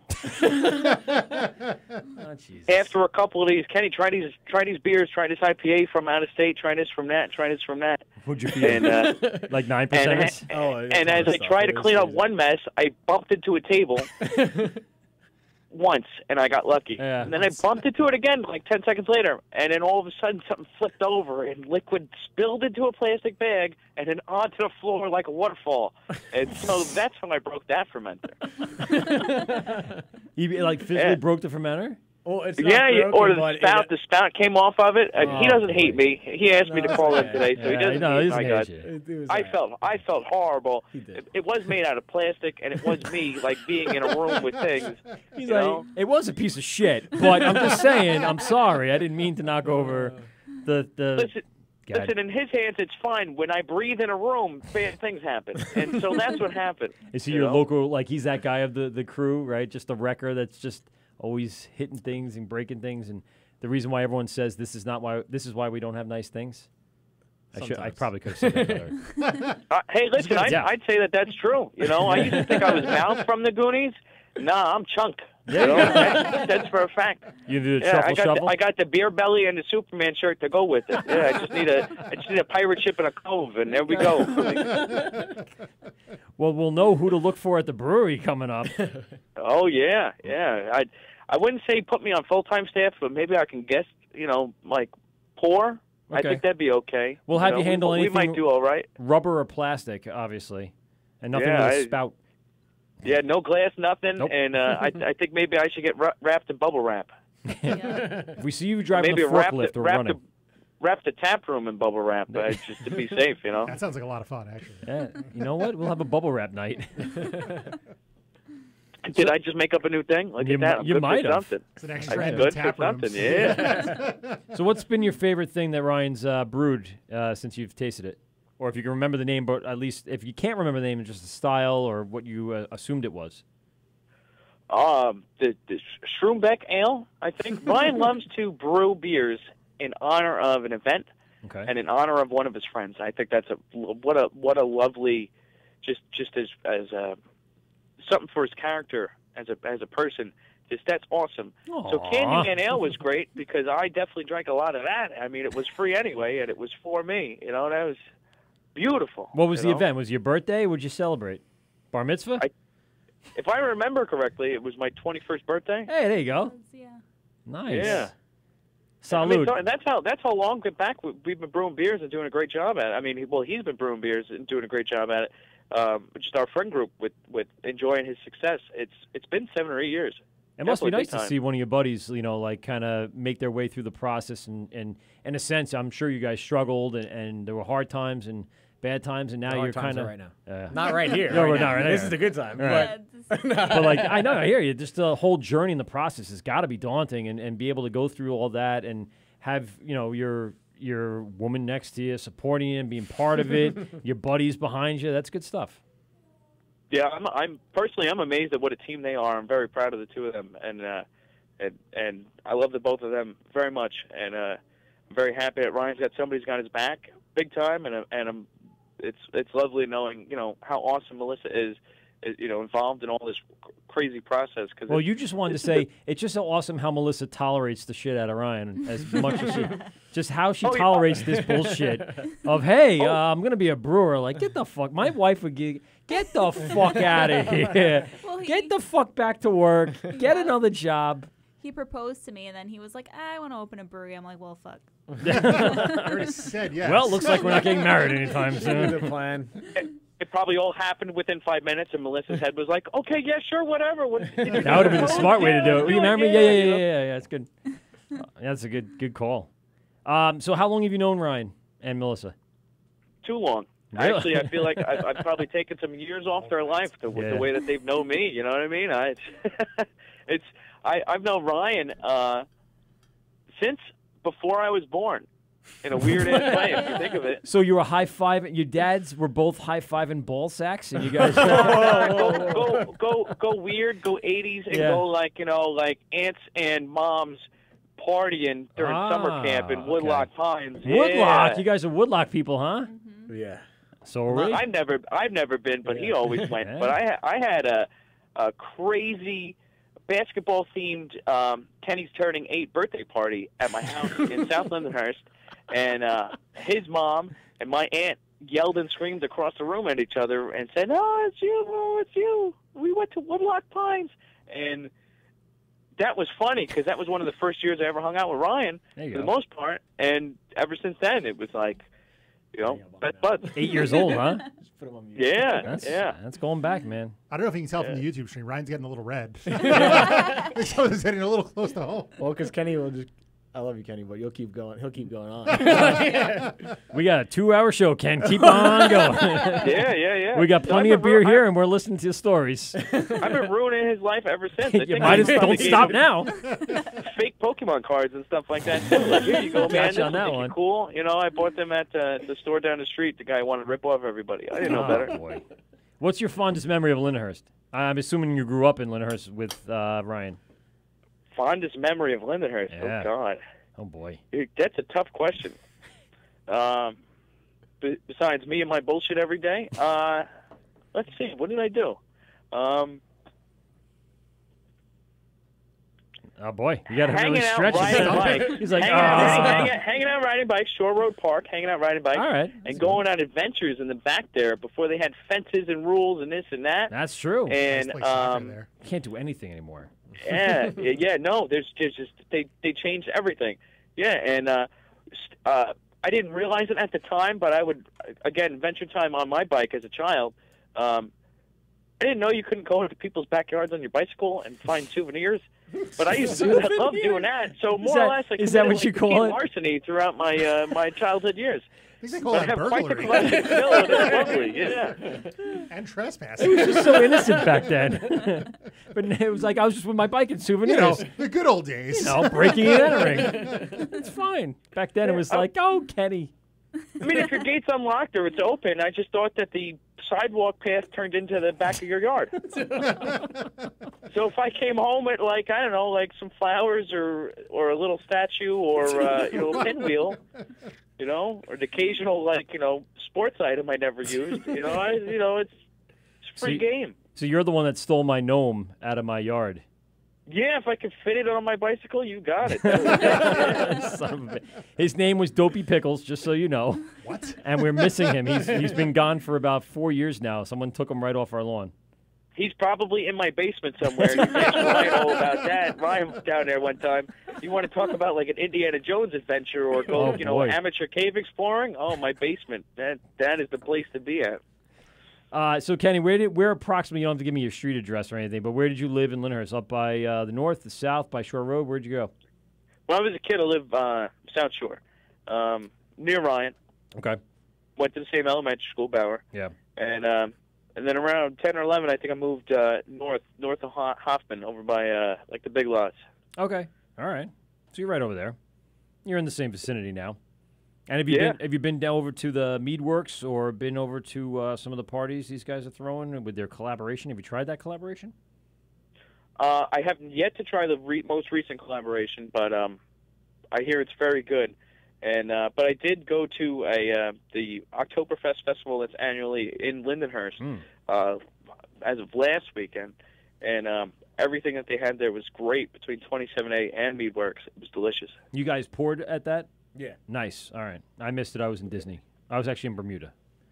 I really love Mead Works. They had like Bud Light has those mango Rita, pineapple Rita, lima Rita beers. Fucking awful they are. Mead Works does like a gourmet version with higher booze in it. Oh yeah. And I didn't have to pay for it at all. It was so it's always better. Yeah. Have you been there enough? Do you have your own favorite brew over at Mead Works? I have not actually physically been to Mead Works. I'm just a big moocher. So you're the one that shows up at the festival. If I like, gotta be honest, hey, yeah, I'm a bastard of a person. Yeah, I just been mooching off of when it was around. Listen, we all got one of those, and we just tolerate him enough to leave him around because he does what you do. He just loves everybody and brings positivity to everybody. I tell you what, though, I did do some sales. There's some people that want to buy like half-gallon kegs or whatever it is that they sell there. I don't know how it works with me. After like being like, try it, it's free because they know me. Have one, and they want to buy tons of it. And so Meadworks will do very well, especially with the young ladies of Lindenhurst. That's for sure. The young ladies of Lindenhurst. As long as you don't peddle your wares over to the bikers and skateboarders over in the gazebo, you'll be fine. That's true. That's true. I think that. Although I probably helped those guys out when I was their age. Somebody always helped me out. We always went to Quick Stop over in Copeg. That was our easy spot.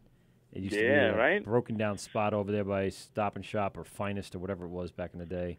And we I had like a really suave shoulder tapping like plan, and I try to build some rapport with a stranger and then offer them like $10 over the crappiest thing that nobody knew what they should have ordered from some gas station, and it always worked out great. Like, can you do me a favor, me and my friends, we need Smirnoff ices. I know they're $18 a pack. Can you, here's 30, man. Keep 10 for yourself. Meanwhile, they were like, the shittiest thing in the world, and you should never spend that much money on any of them. Never. We used to get 40s of Old E or St. Ives, which were awful liquor, fruity drinks.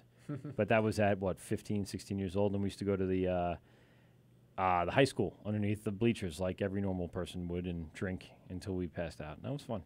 First beer I had was Bud Ice Light. Oh. Bud Ice Light. That's right. See, you were smart. I was stupid about it. Yeah. I tried to put on a big show and spent way too much. Here's $40 for a six-pack of Smirnoff Ice. Thanks for hooking me up, bro. He's popping bottles. He's pouring over people's heads like they won the NLCS. It's just like, hey, check it out. That's right. Kenny, you sound like a partier. When 27A opens, we're going to hang out. Because right now I'm a little tame because I have a lot of moving parts here. But as we get through the night and as we get closer to drinking about 15 beers, then we're going to get it loosened up. All right. I mean, if you want the world to, I don't know if it would implode or explode, but one of those two things. Yeah, both. Sure, let's do it. Yeah. So you say you're like a gremlin that if you feed you too many beers, things start to go poorly. That's right, and don't get me wet after midnight or however it works.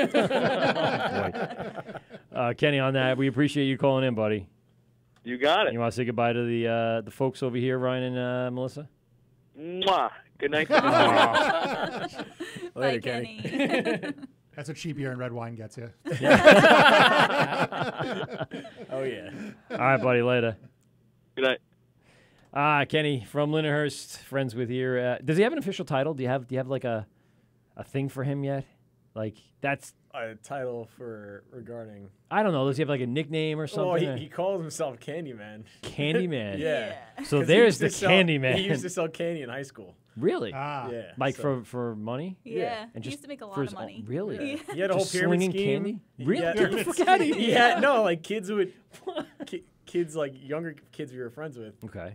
They would go and they take up. He would stock his locker up with boxes, and they would take a box, and at the end of the day, they would fill an envelope with money and leave it in there, and then at the end of the day, he would.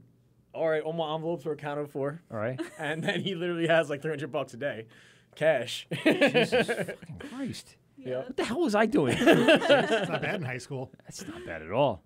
So what happens if someone didn't pay up? They took the box, they left. Is he big enough to break some necks? Like is he? Yeah. No, he's not. But everyone just liked him enough because he's probably a nice guy to just be honest with him. Yeah. Oh, he's smart that way, I guess. You don't have to break any necks. You don't get in trouble that way, and just everything's like, yeah. It was all smooth. Yeah. Well, that was That was the fun. highlight of his life. So, Yeah. sorry. that was I think you know what? Now you say that, I believe in grammar school I would get those nickel warheads in single packages, and I Right. used to sell them in class for like 10 cents, and I would pay 5 cents. I never made as much as he did. That's ridiculous amounts of money. I maybe made $1. Like I made $1 today, and I'm going to go get more candy and sell. And I think I eventually got in trouble. Catholic school. Yep. So they beat you with the bag of candy if they caught you. So Fucking nuns with the rulers. I know. It's crazy. So we're getting to the point where we're going to get into our next beer. Do you guys want to take a break, or do you want to just start drinking more? Take a quick or break. both? I'm down for both. Both. Yeah, I think I have to pee again. I broke the seal just a moment. I know I'm Fucking terrible. Baby bladder. I had too. That's not baby bladder. I had too many things back at the house before I got here. Too many many things. things. Things, yes, like an entire gallon of Gatorade. I don't know why I did that, but I was so parched coming home from school today. I needed to rehydrate before I started tonight's festivities. Otherwise, I wake up tomorrow like, oh, no matter how the beer is. It's just, That's every day after a podcast. it's very true. It's like 2 hours before I get anything done at work. Really? Yeah. All right. Well, tomorrow, anyone that wants to talk to Pete, go ahead and DM us and bother him. That's the Wort, a podcast on Instagram, Twitter, and Facebook. Also, check us out, govsradio.com. Tomorrow, just so you guys know, as we go into break here, we will have this podcast up on our platforms. You want to know what our platforms are, Pete? I'd love to know. No, you should know. Pete. I thought you were going to be like, well, I know, Mike. I know what those. But Pete, do you know one of the platforms? No, I think I got most of it. Is iTunes? That's correct, yes. Laughable. Laughable app, yep. Available on Hopped the Up Network. Yep, Hopped Up Network. And Jersey then I'm Beer out. guys are now taking that over. What? On the YouTubes. YouTubes are good, yep. And on rotation at govsradio.com. There we go. We'll be right back after this. This is The Wort with Mike and Pete. Stick right there. We'll be right back. More phone calls and Ryan and Melissa from 27A. This is Ghost Radio, and you're getting drunk with Mike.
talking about Dan Moss from Fire Island.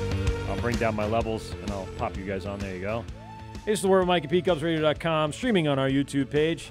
Pete's been working the manual controls for the audio feed for YouTube, and I appreciate that. I can click a mouse. Last week, or 2 weeks ago, we actually lost the entire recording of our podcast because of technical difficulties. And it was there. It just had static in it. And I said to Pete, you saved us from our death-defying unintentionally. Unintentionally. I had no idea this happened. I was able to pull the audio off of our YouTube stream that day to get the podcast up on iTunes, Laughable, Hopped Up Network, and all our other outlets. So thanks, Pete. You're doing a great job over there. Thanks. So we were talking to Ryan a little bit about the brewery and you know the process of what he's going through, and you know, as you said, you guys are going to be fairly small and probably do a little bit of you know, as you mentioned, gypsy brewing, which means, you know, traveling from brewery to brewery and maybe creating bigger batches than the brewery you have is capable of. Let me ask you this. What is a brewery you would love to do, like, some sort of collab with? Who do you respect the most? Besides where you came from, obviously, I would say Greenpoint, because immediately, like, I have such good roots there. But is there anyone else out there that's, like, your bucket list of people you'd love to work with? That's a tough question. I have so many more of those types of questions. Just wait. I'm not even going to answer it. Oh, okay. I'll leave you with that. All right, fair enough. You know. But would it be on Long Island? Obviously, it'd make it easier. It all depends, you know. Yeah. I think that the collab route or route, what is it? Yeah, sure. is it's saturated in that regard, where you know, these breweries are just doing collabs, quote unquote, where they're just basically mashing up their IPA recipes and nothing new is coming from it, and nothing creative or experimental, or just like, it's cool to have a good time and drink and brew, quote unquote, together. But you know, if we were gonna do some collabs, like me and Phil would really have to you know, dive in, and we would do some meaningful stuff. Like, again, like we did the collab with WA. Right. So, and which was something completely different. Those are. Has like, anyone done anything like that before? There has. Really? You know, different meaderies around, but they're the first one on Long Island since the one a couple years ago closed down. They couldn't have a Long Island meadery. They couldn't have a tasting room, so it kind of killed that business model. And where was that? I'm not sure exactly, but it was within. I think it was out Nassau east. Stuff. Oh, okay, it was out east. Yeah, okay. Long Island meadery, but you know, they're really carrying the torch, and you go in there, you can get a flight and just enjoy everything, or get some glasses. You know, they do everything from session meads up to, they call it like wine strength, where it's 14, 15, 16%. Yeah. So yeah, I stay away from those. But, again, when we do the collab, I was like, yeah, let's make it a little more sessionable. You know, 'cause I like to drink. I like to drink a bunch. 7 is good. 7's I don't want to. Yeah, strong so enough I to think get, ours is 5.6. So. All right, so that's you know, it's like perfect for me, and you know, it was all the honey, using their honey base, and then my hop schedule. Can you talk about that collab? Like, how do you make a pale mead?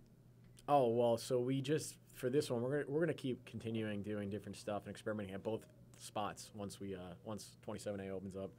But yeah, we added some hops. We boiled up some water with some honey. You know, did their one of their bases. Okay. And then we added some hops, some bittering hops.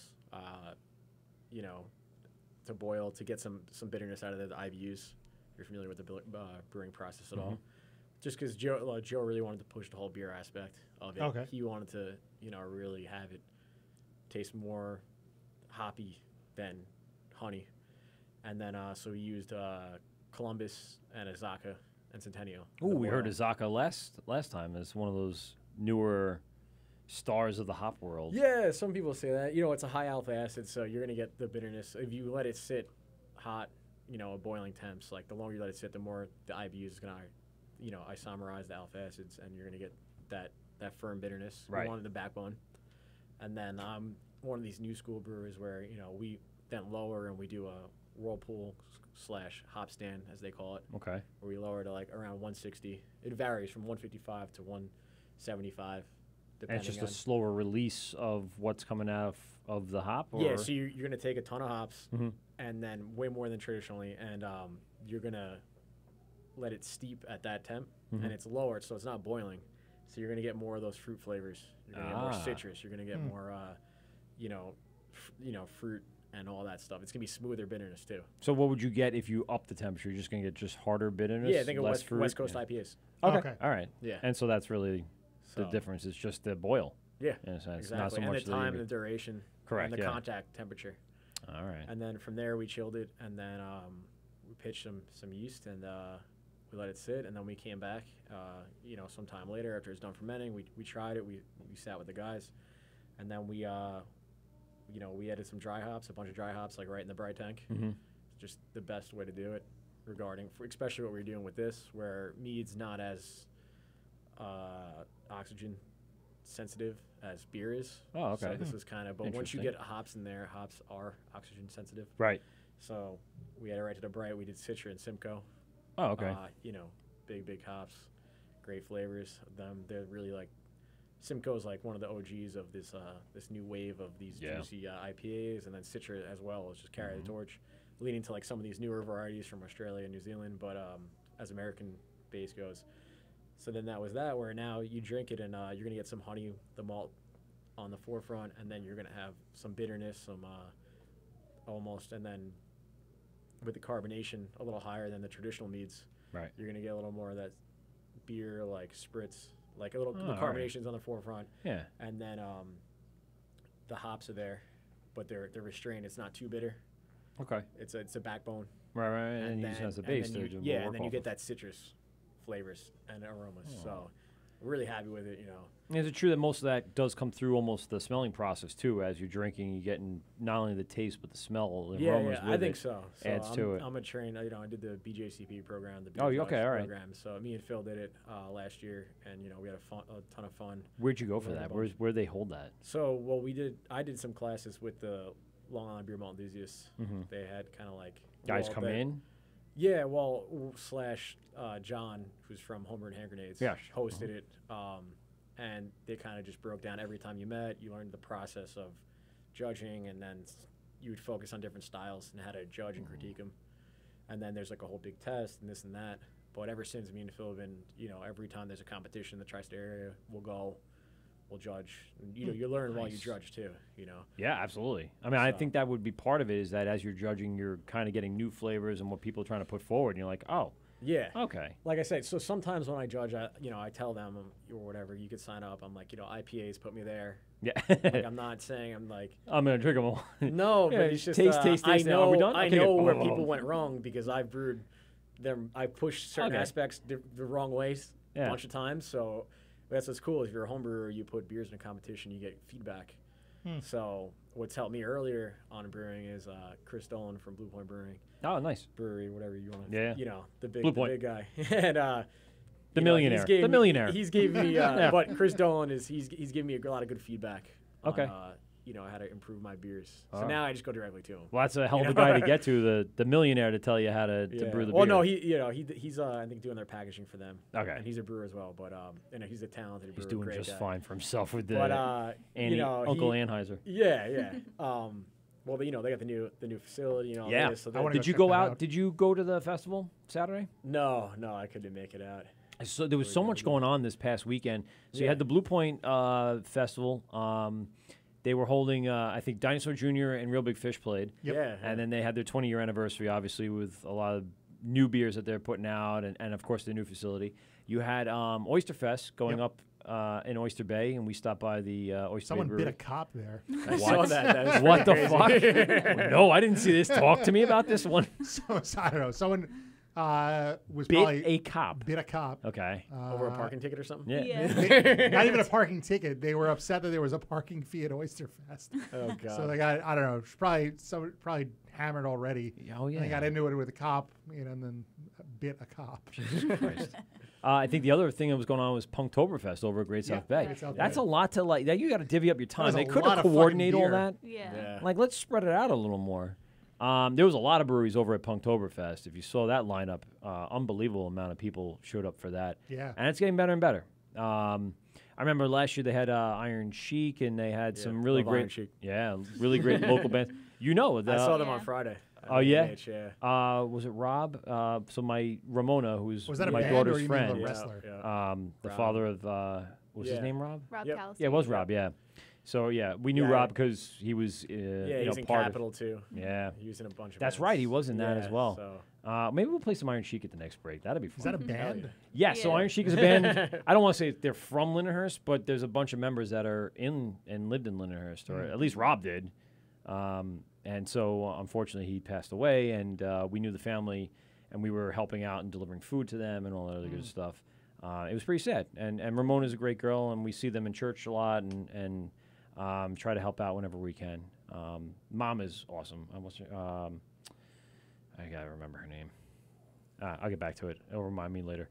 My wife's listening. She'll end up texting me and being like, "Hey, idiot, her name is," and I don't remember. Yeah. But yeah, I mean, that's how I got turned on for Iron Chic was through Rob. Rob was like, absolutely. "I'm in a band." I'm like, "Oh yeah, well, like, Iron Chic." I'm like, "Get the fuck out of here! I know Iron Chic." Yeah. So that was Also Capital, if you're listening. Yeah, They're like you said, big fan of those guys. They played Punktoberfest, and then actually, so much fun. This past weekend, one of my ex-students, who's in a band called Cherry Pop, played at Punktoberfest. I was actually very surprised. I saw one of the girls in my class that's friendly with him wear the shirt, and I go, "Oh, what's Cherry Pop?" And she goes, "Oh yeah, it's a band. It's like a girl lead singer punk band, and you know." I was like, "Oh, okay, cool. Who's in it?" Austin. Austin's in it. I go, "Oh, Austin. I had him like a few years ago." And I just so happened to look at the lineup of the poster of Punktoberfest, and there they are. They're like third in line. They weren't headlining, but they were right there. And I'm like, "Get the fuck out of here. He's playing Punktoberfest? That's awesome." But, punk rock is really not as prevalent as it used to be here in Long Island. It used to be a huge scene. Yeah, unbelievable amount of people that came out of Long Island. I wouldn't classify all these people as punk rock, but you had The roots Bayside. were there. Yeah, Yeah. the Bayside and Taking Back Sunday, Cave In, Brand Brand New, of course. That's the time in which I was in a band, and we were around these people for a very long time, and it was awesome. It was like the golden age during that, like 2001, 2002. Oh, nothing better. So much fun. So we'll listen to some of that Iron Chic in the break. What do you want to play? Do you know many of the songs? I have a couple of them here. The new album that came out last year was pretty good. Yeah. Big on the earlier stuff. Yeah. I don't. Okay, no, I found it. I know which one I want. All right, good. We'll put that one in there. That's Cutesy Monster Man. We'll play that at break. Nice. So anyway, Good choice, good choice. yeah, there you go. How's it going? So Punktoberfest was going on, like a ton of breweries, and pretty much we kind of missed all of this. You and I just got back the weekend prior on travel. So tell me about Mount Snow, because we posted a lot of pictures on Instagram, and we wanted to hear from Switchback, which is one of the breweries you kind of had on, and tell us a little bit about your experience, Pete. Yeah, so Mount Snow does an Oktoberfest event every Columbus Day weekend. So my wife and I went there a few times prior to kids when it was a lot more fun. You'll see. You'll see. You'll see. Every little bit of your freedom slowly drips out. Say goodbye to spontaneity and whimsy. Though when you own a brewery, you kind of almost have that like built in a little bit. Well, I guess any small business. Well, let me ask you this: Do you have family locally as well? Yes. Well, that'll help. Yeah. Oh yeah. Fucking yeah, my guys. mom lives with us, so. Oh my God. Yeah, that's why we're not kicking her out Built-in yet. babysitter. Ryan, hold out as long as you can. I'm just saying. Just saying. Regardless. All right, sorry, buddy. So we're up with the both of our parents and the kids, and had as much beer and German food as I could sneak in. Nice. So it was good though. It was Stone Corral Black Lager. Yep, Stone Corral Brewery up in Richmond, Vermont. Yep. What else? Switchback, Farnham Brewing, also up in Vermont. I forget where. They had a really, really good Marzen. That was interesting. That was one of the better ones I had. And then I posted a picture of it. Mike from Port Jeff, his other brewery up in Killington. Yes. They're K1. Now they had that on site at Mount Snow? No, I found a 4-pack at the local place. The 7-Eleven. Get the fuck out of here. You're selling at 7-Eleven? The 7-Eleven there. So they're the lax laws in freaking no, Vermont. You know what it is? There's state-run liquor stores in Vermont and New Hampshire. Okay. So there's a state-run liquor store in the 7-Eleven, and that's like Oh, the okay. only store in the town. It's kind of like where when we you go. see a Subway built into a Basically, gas station. Yeah. So they have the past couple of years they've had a decent selection of craft brewers. So Killington Brewing Company was there. So I picked up a 4-pack of K1. It was really fucking good. I bought a can for you. Nice. Oh, did you? Yeah. Oh, I love you. It's good. Thanks, it's really Pete. good. But no, there's a lot of good brewers on tap. Yeah. Yeah. Nice. That's good why food. I said we love traveling and trying new stuff, and that's one of the things that would make Lindenhurst a destination place when you have the we're getting meadery and you have you guys for people to come into the Some new restaurants. Yeah, absolutely, and to try new. I think that's great. That's one of the things. Like I don't need revenue from travel. That's not why I live there. But it's great to have people from out of state and then get the recognition that I think our town deserves. And hopefully that could drive up, real estate and make it a nicer place to live, like Babylon. Yeah, we're telling our friends not to sell their houses yet. No, Like, don't. wait a little Don't. bit. And all their Yeah. friends that moved out were like, come back. Yeah, come back. Like now, Yeah. because because they want they want to settle back down in Lindenhurst, but yeah. whatever. There's still a lot of zombie houses. We can go in with bulldozers and knock them all down. Yep. It'd be great. You know how awesome it would be to see the town explode and then all of our freaking values skyrocket through the roof. And they've been going up. Even the last 3 years, the value of my house has been going up consistently. So I see an uptrend, and I think it has a lot to do with you guys and what you're putting into the town. Yeah, I just keep saying, wait till next summer. Yeah. Once everything Everyone starts like the opening. other restaurants and stuff settle down. Absolutely. Oh, I can't wait. It's gonna be good. I'm fucking waiting for this for goddamn years. I grew up in Amityville. There wasn't shit. There was nothing. Yeah. Nothing. I had a 5 and 10, and then the one good place burnt down, and now all I got was Victorio's, and I guess Amityville's is all right. Yeah. They haven't really been putting a lot of beer themselves though out. It's like one beer a month. I'm like, oh, come on. Yeah, I'm unsure of what goes on there. No, I don't. And they're on don't the know. Think New York, Drink New York app as a brewery. Yeah, they have like a how the license. shit did you do that? You brew one beer a month. They have a license, yeah. Yeah, well, that'll do it. And so that's a good question. So there's all these apps and stuff like that. So really, all you have to do is apply for the licensing, and then all of a sudden they magically find you. Or how does that all work? Yeah, I think that just pulls the information, the data from. Is that public data? Like they can actually just go get that? Yeah. Oh. Yeah. Huh. It's because when we go out and look for breweries, not every state has what we have in New York State. So if you do the Think New York, Drink New York app, basically you can pull up a map and find out what the closest brewery to you is right now. So if I did that, I think the meadery comes up now. Lindenhurst, yeah. And so when they finally paperwork's in and done, they'll be closest to me. But then, mine was, Flying Belgium. I'm like, they don't even have a storefront. Like, they don't even have they're still working out of lithology as far as I know. So I don't know what. Well, that's, registered there. Yep. Right. That's their where the address, their was. storefront. They were there is. before it was lithology. Agreed. They were there when it was the Taste Salon. correct. Yeah. But that's an interesting concept too. I think that many of the towns could do something like that, and they're not doing it. So, for instance, Amityville tried to do that with with food as opposed to beer. They opened up a storefront, and it was like per month rent, and they already had a full kitchen for you, so you can open up a restaurant for the month, try out all your recipes, sell your food, do whatever, and then you rotate that out to the next person that would do it. It's a very interesting concept, and that failed completely. And it ended up being like, Co-ops are tough, that's what it was exactly. And it was like, it ended up being like a really artisanal deli now, which is good food, but it doesn't fit the village right now. I mean, just like I think Lindenhurst still needs some more stuff to really catch up to where it we're is. Getting there, for sure. Yeah, I think the addition of that new restaurant coming in, that'll definitely help. And there's so many more storefronts down by 7-Eleven and the school and OPH that could use new restaurants, delis, whatever it is. Yeah, it's tough with like the zoning over there. So. Oh, is it? Did you look at some of those, the old Hershey's ice cream spot and? Well, not I looked, but I didn't actually have any intent really over there. No, it's just. It's not the right place. There's no parking there. Plus it's there's too much parking in Lindenhurst. That's what they said. Yeah, so fucking hilarious. We'll see though. Give it a year. Give it a year. Next summer, Now I did see they tore down that one house that burnt down, and they're starting to make a parking lot. So that's I believe they're going to have to do that a lot more often when there's old abandoned. The town's going to have to buy it, and then they did a few of those. They bought a few lots. They've definitely put a focus on trying to do something. Yeah, because I know that what tough. really drives a town is the restaurants and the bars, and of Absolutely. course now we're breweries.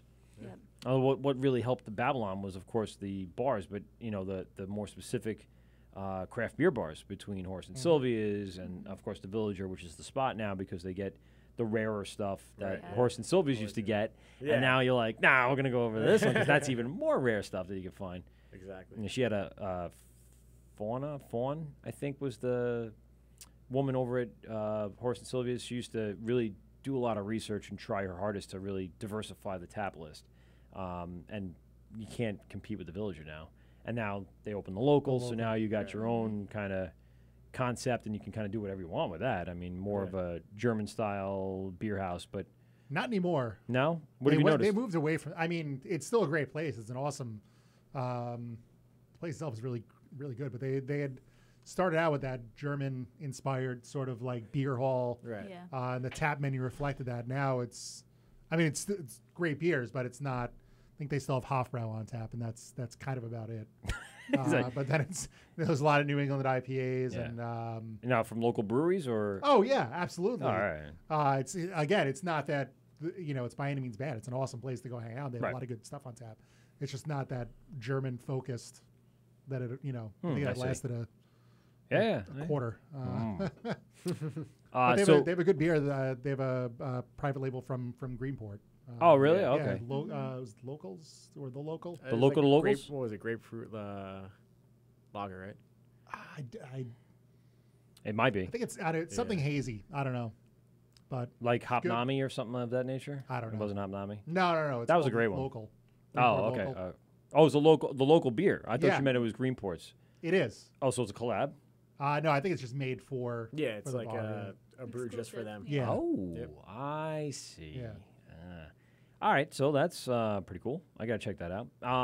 Anything food's else really about good there. Mount Snow and Oktoberfest? Something to check out? Any of the ones that really stand out? We contacted Switchback. They didn't have time today to call in. Their Oktoberfest is good. I had their Marzen. Yeah. That was really good. I like that. The one that always I had it last year and then I had it again this year was the Stone Corral Black Lagers. That one fucking looked great. delicious. I like a good That black was lager. really good. Have you ever produced a black lager or anything of that nature, like a black IPA or? Yeah, I've done some black IPAs. What goes into the process that really makes them black? I'm always Different malts or Yeah, dark grains.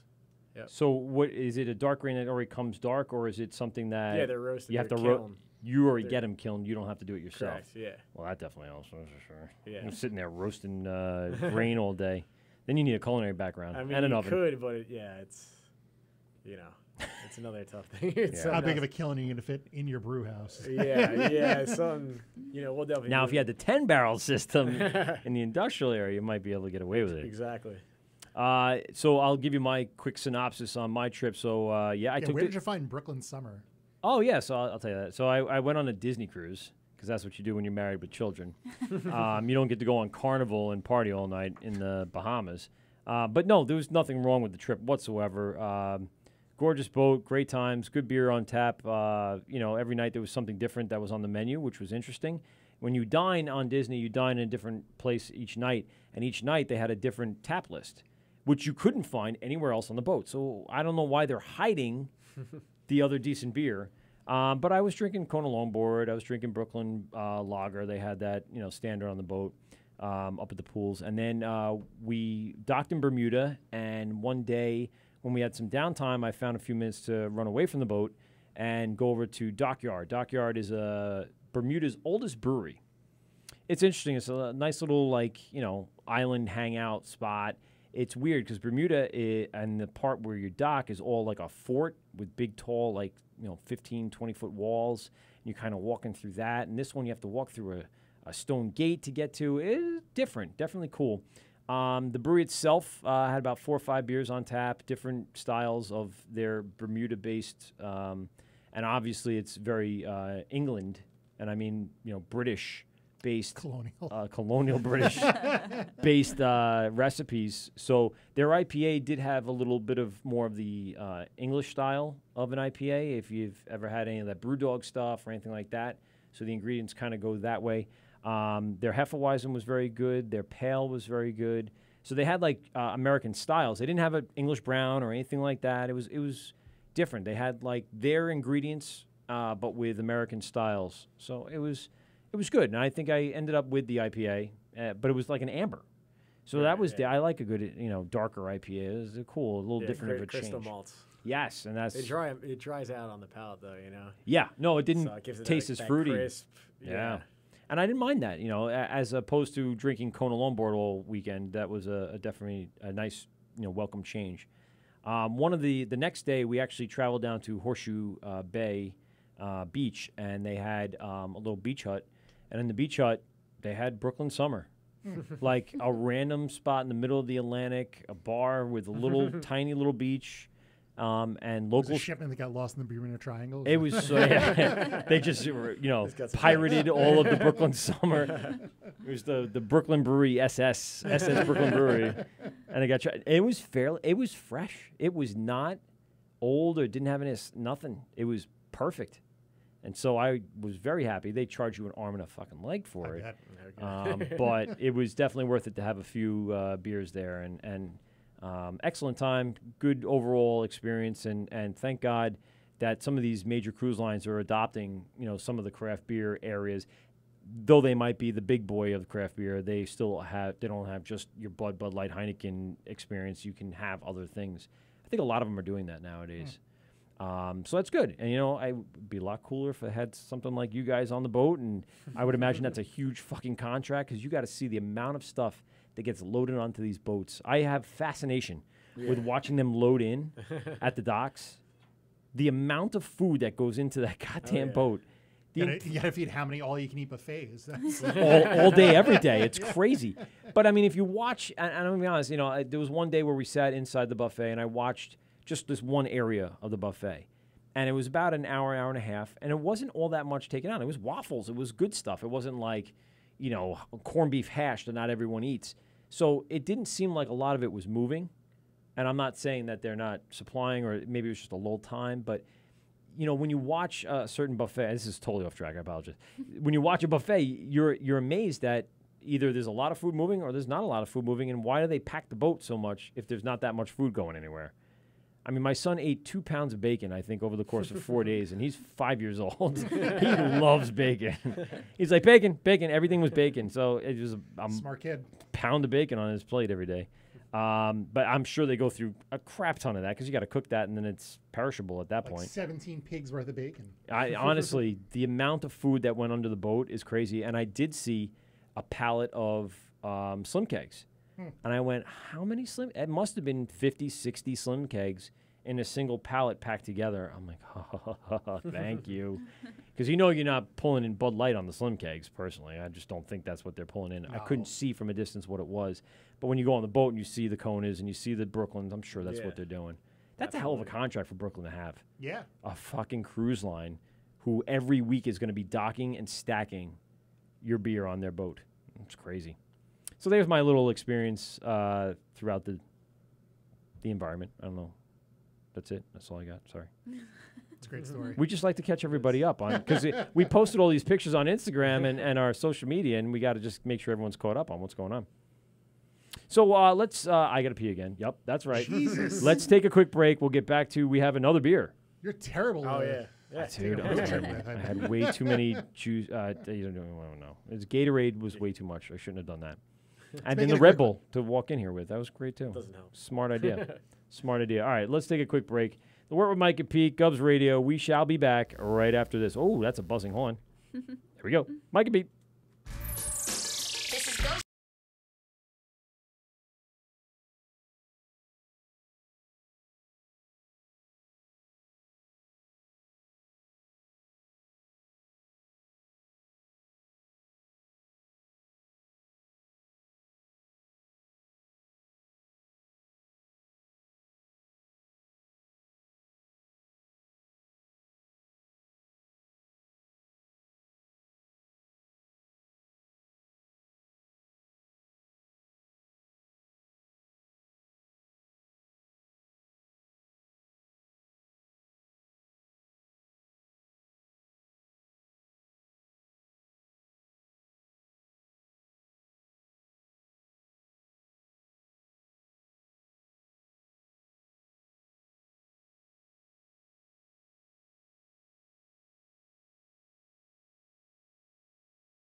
Hey, moron, it's pronounced the Wort.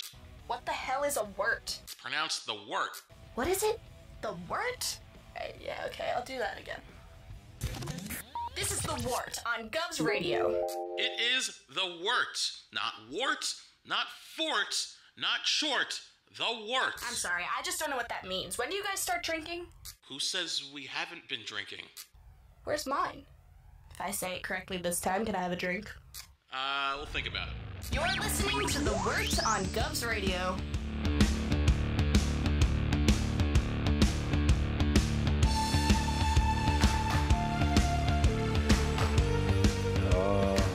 The Muse. New song out by Muse is actually really good. That's the only new song I know. That one that's playing now. The new one's actually really good. It's very catchy, and it's very much like this song. I'm not a huge Muse fan. I've seen their concert live, not been to the concert, saw it on TV, and it was a really great concert.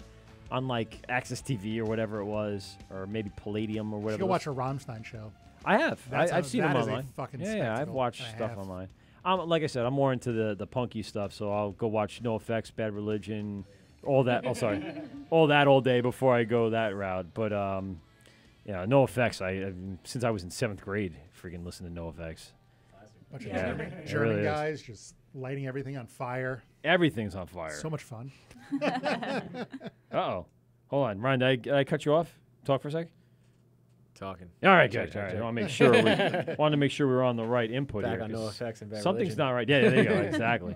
Well, we played Iron Chic in the break there for everyone that was listening, and that's one of our local bands, punk bands. I would say kind of truer to punk than anything else right now that you could find here on Long Island. But we also had, like I said, a lot of the roots of, like you said, Bayside and Take It Back Sunday and Cave In and a lot of those bands. So it was a lot of fun growing up here on Long Island with those types of Silent bands. Majority from Lindenhurst. Oh, fucking A. Silent Majority, that's right. Yeah. We played a show with them one time at Local 7. Remember Local 7 is a venue stuck somewhere in an industrial park in Deer Park. And it was like a garage, and they converted to a venue every weekend. And they would just have punk shows. It was Hell phenomenal. yeah, that's what it's about. Growing up at that time, it was the best.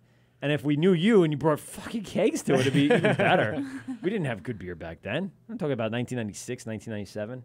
Those are good times, man. All Bud Light all the time. Well, that's going to get to me my next question, Ryan. Before we start drinking this, what was one of the first craft beers that you enjoyed that kind of went like, oh, shit, I don't have to drink Bud Light all day? Because I'm sure, we all we were were talking about before the Wells Banana Bread. It was? That was the one? Yeah, that. Oh, wow. And, Hopsicle by Blue Ah, Point. Blue Point. Yes. Yeah. But All that's right. because I was like, oh, like we were 8%. Yeah, we were just trying to be like, we're more manly now. Just like you pick up a 6-pack for 7-Eleven, it's like a year old. It's like horribly bitter. It's so aggressive on the palate. It's pretty bad. Yeah. And you're like, no, dude, it's good. Try some. And you're like, you know what I mean? Like we're just like young and they Talk just yourself like into it. and we try to be cool because like like my good friend's older brother, he turned us on to some good beers, and some beers that weren't properly aged or stored, but That's fine. When you drink those, it actually will help you in the long run, I guess, be a judge because you know what's terrible and you know what tastes delicious. Exactly. What we're just opening now is a Imperial Stout from Greenport Harbor. This is the cinnamon and brown sugar certified local to locals branding. And so, again, we had him on the show. Was it last time? Did we have him on the show? Yes. 2 weeks ago. Our local to locals brand is from our buddy over that owns Hicksville Beer Distributor. And he helped start this brand to promote products that are made by local people, promoted and sold to local people. And so there's a whole line out. This is the 6th installment of his line. There's been things like Peach Wheat from Oyster Bay and the Berliner Weiss from Great South Bay. So there's been a lot of great brews along the way. And this was the new one. I guess it was just canned 9/28. So, a couple of weeks ago. And stouts kind of last pretty well in canning, I would assume. Absolutely. So as a judge, and it's one of the great things now that we have as a judge here, how would you judge this? What was the first thing you go through? Walk us through the process of judging this stout. And I know you like the IPAs, but I'm sure you can. No, you got to be subjective. Yeah. Or objective. I don't know. Whatever the Either word is. No, well, for BJCP, it's really, you go like aroma, and then you go flavor, mouthfeel, and like overall impression. So does it start It'll with be just the something. smell of what's there? Yeah, yeah. And just Appearance, trying to too. get. Oh, right. Okay.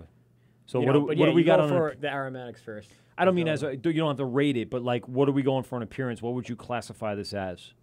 Well, I would say it's it's jet black, with and then you talk about the head, Mhm. the dark tan, the brown head. And in stouts, usually that's what you're going to find, or is that Yeah. something that's only traditional to this, or No, yeah, the dark grains. That's what it'll lend to. But Okay. as you agitate it, there's a bunch of bubbles rising up. Right. The lacing's there, the head's there. It's got good head retention. Bless you. Thank you. That's what she said. I don't mean bless you. I mean head retention. Sorry, giggity. As you sneeze, you're gonna. All right, got it. So, so then we're gonna go for taste, and so as this. Or you want to go for aroma next? Oh, I'm sorry. I'm sorry. Well, you want to go for that I first, skipped but- over that. No, no, I already went for that. Yeah.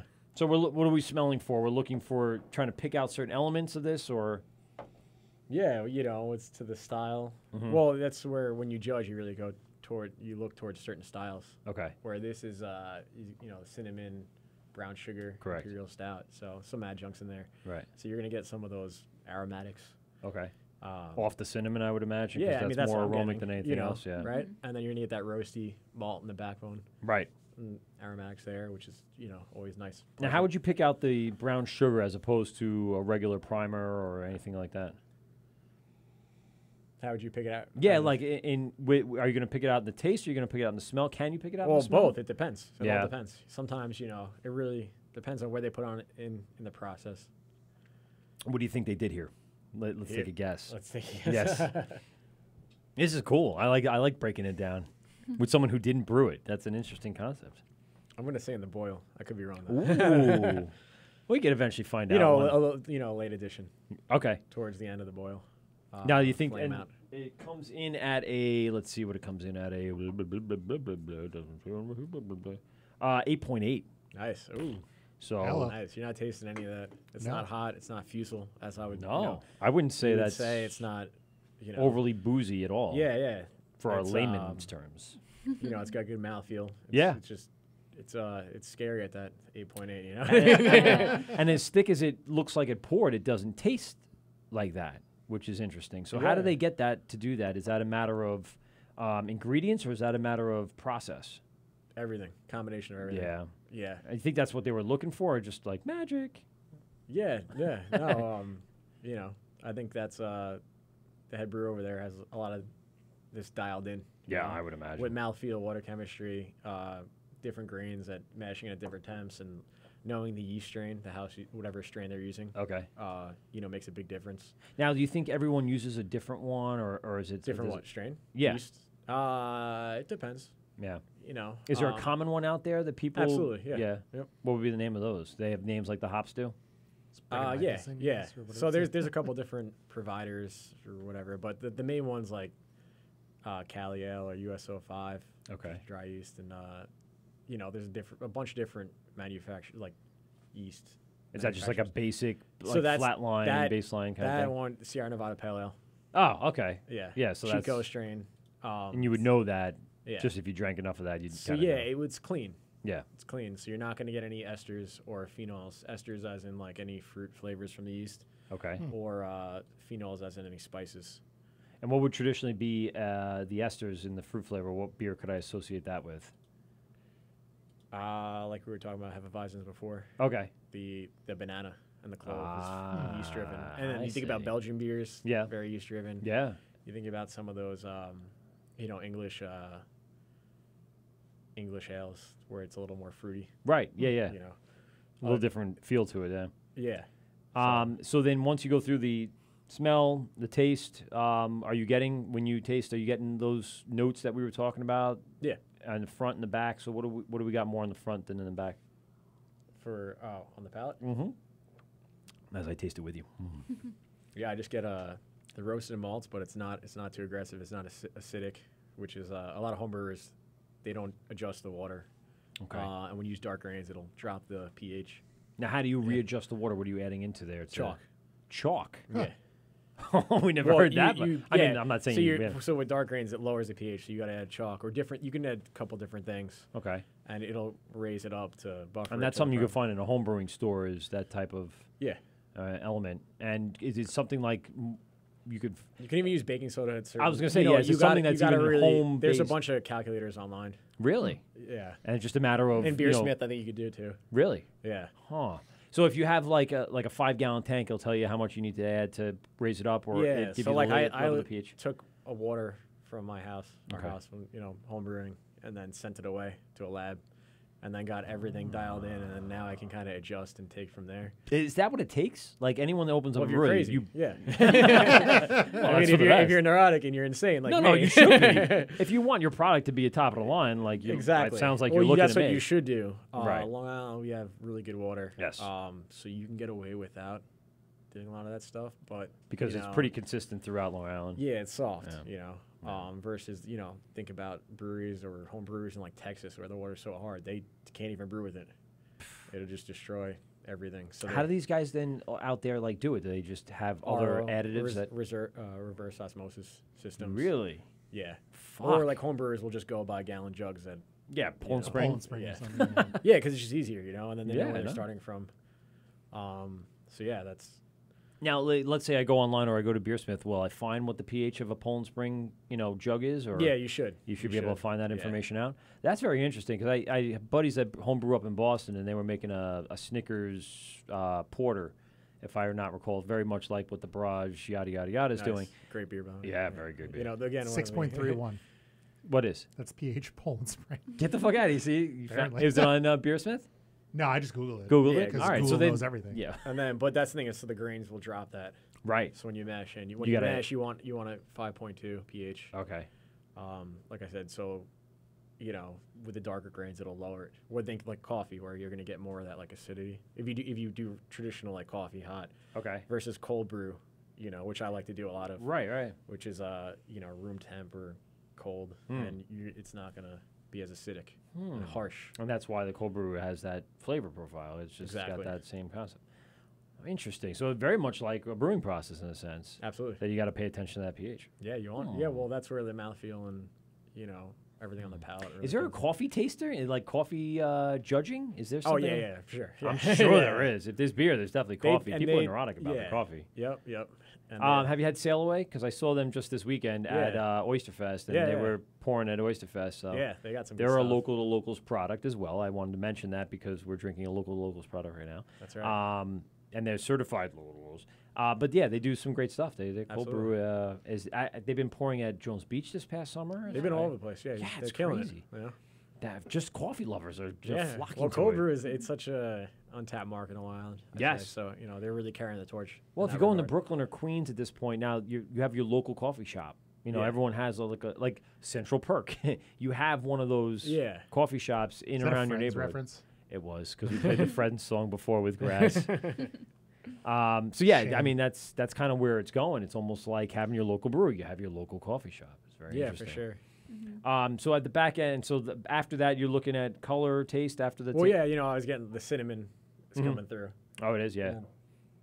I don't know. I feel cinnamon in the smell, but not in the taste per se. Maybe again, I'm not an experienced palate like you have, but I do taste the roasty malts. That's the thing is everyone has it. You have it. You just got to pay attention to it. You just got to dial it. Yeah. All right. Put words to what you're tasting. That's a good call. I say that because I teach audio production, and when we listen to something, I said, listen carefully, dissect it, almost like stop, increase, and break it out. Yeah. And you'll see that there's that, and there's that, and you'll see that, and you got to just really super pay attention to what's going on. Hyper focus, as I call it. Yeah, exactly. And then you'll be able to figure it out. Same concept. Also, just like using different descriptors, really. Being able to use your words. Use your words. Yeah, I tell my 4-year-old, stop crying, use your words. Yeah. Tell me what's wrong. So on the score sheets or whatever, or even just talking about the beer, using the right descriptors can make all the difference. So that's what I want. That's where we're kind of leading towards. So as a judge, and you're going into these festivals, what kind of elements are on the scorecard? Everything we just discussed, or and now obviously it's very opinion based. Oh, but it shouldn't though. I agree, but it has to be, right? Because everyone, as much as we're human beings. We're all different. We all hear different. We see different. Yeah, we're going to taste exactly. different. So there's got to be some sort of. So that's why you judge with another person, and then you kind of you fill out your sheets, and then you come to a consensus. Oh, you do talk about it. Yeah, so you meet some together people after. with all flavors. See, that's what I was going with. You don't just submit. Some people are super sensitive to some things, like the acetal, which is like butter. Okay. Slick mouthfeel. Ah. Which is like a the greasiness of what's left on there. Yeah, if you're at like a dive bar and you're drinking a beer and it's like you're getting that flavor, it could be the taps are just disgusting and haven't been cleaned in years, or so it's not even the brewer's fault, or it could be a yeast thing where it's a natural part of fermentation and the yeast usually cleans it up if you pull the yeast off too quick. Okay. So there's a number of things that can go wrong there. I see. But that's one of the main ones. So some people will be super sensitive to it. Right. Like I'm very sensitive to it. Okay. I'll get on the mouthfeel. Where I know, and drinking so many hoppy beers, where some people will have these New Englands where they're like, "Oh, I'm getting the slickness," and I'm like, "No, that's just because the person dumped like an insane amount of a shit ton of hops. They thought that's what this style is about, which it is, but it's like you got to clean it up a little bit. Yeah. So that's all part of it.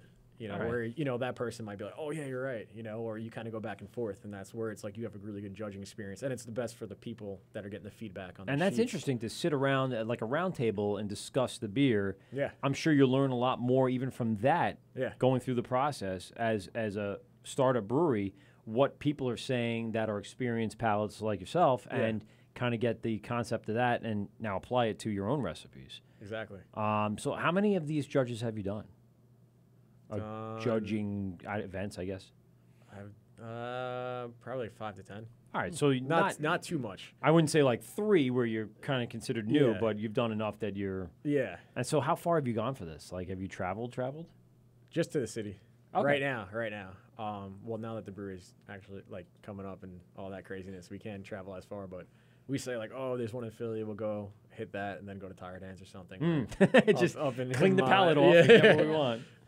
Just to like nice travel and have fun with it. But we'll probably me and Phil will probably keep judging at like the local events and stuff. No, I was gonna say Phil goes with you then, right? Too. Yeah. So you guys are both kind of like tandem. Yeah, but when we take go, Melissa with you. We yep. Yeah, good. We Smart we idea. don't we never judge together. We always get split up. Right, That's as you great should, because we'll judge.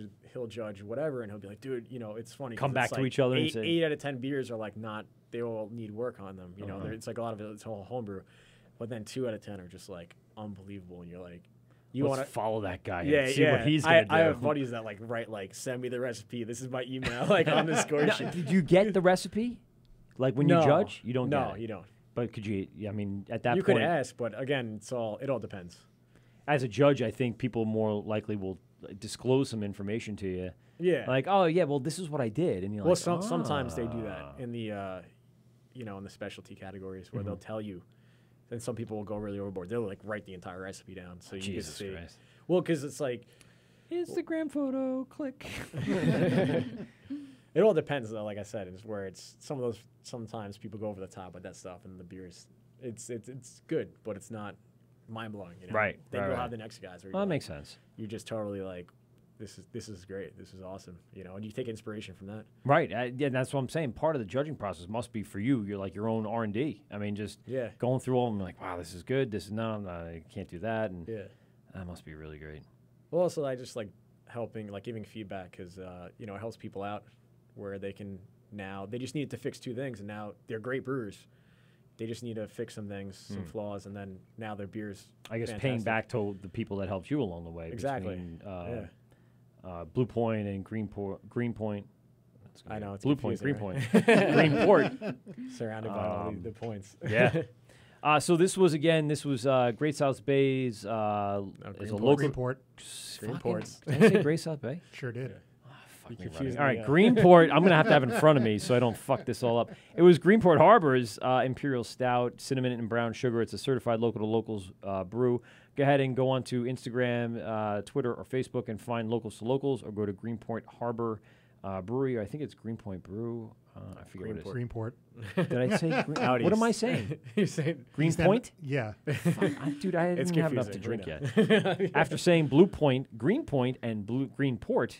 Almost said Blueport.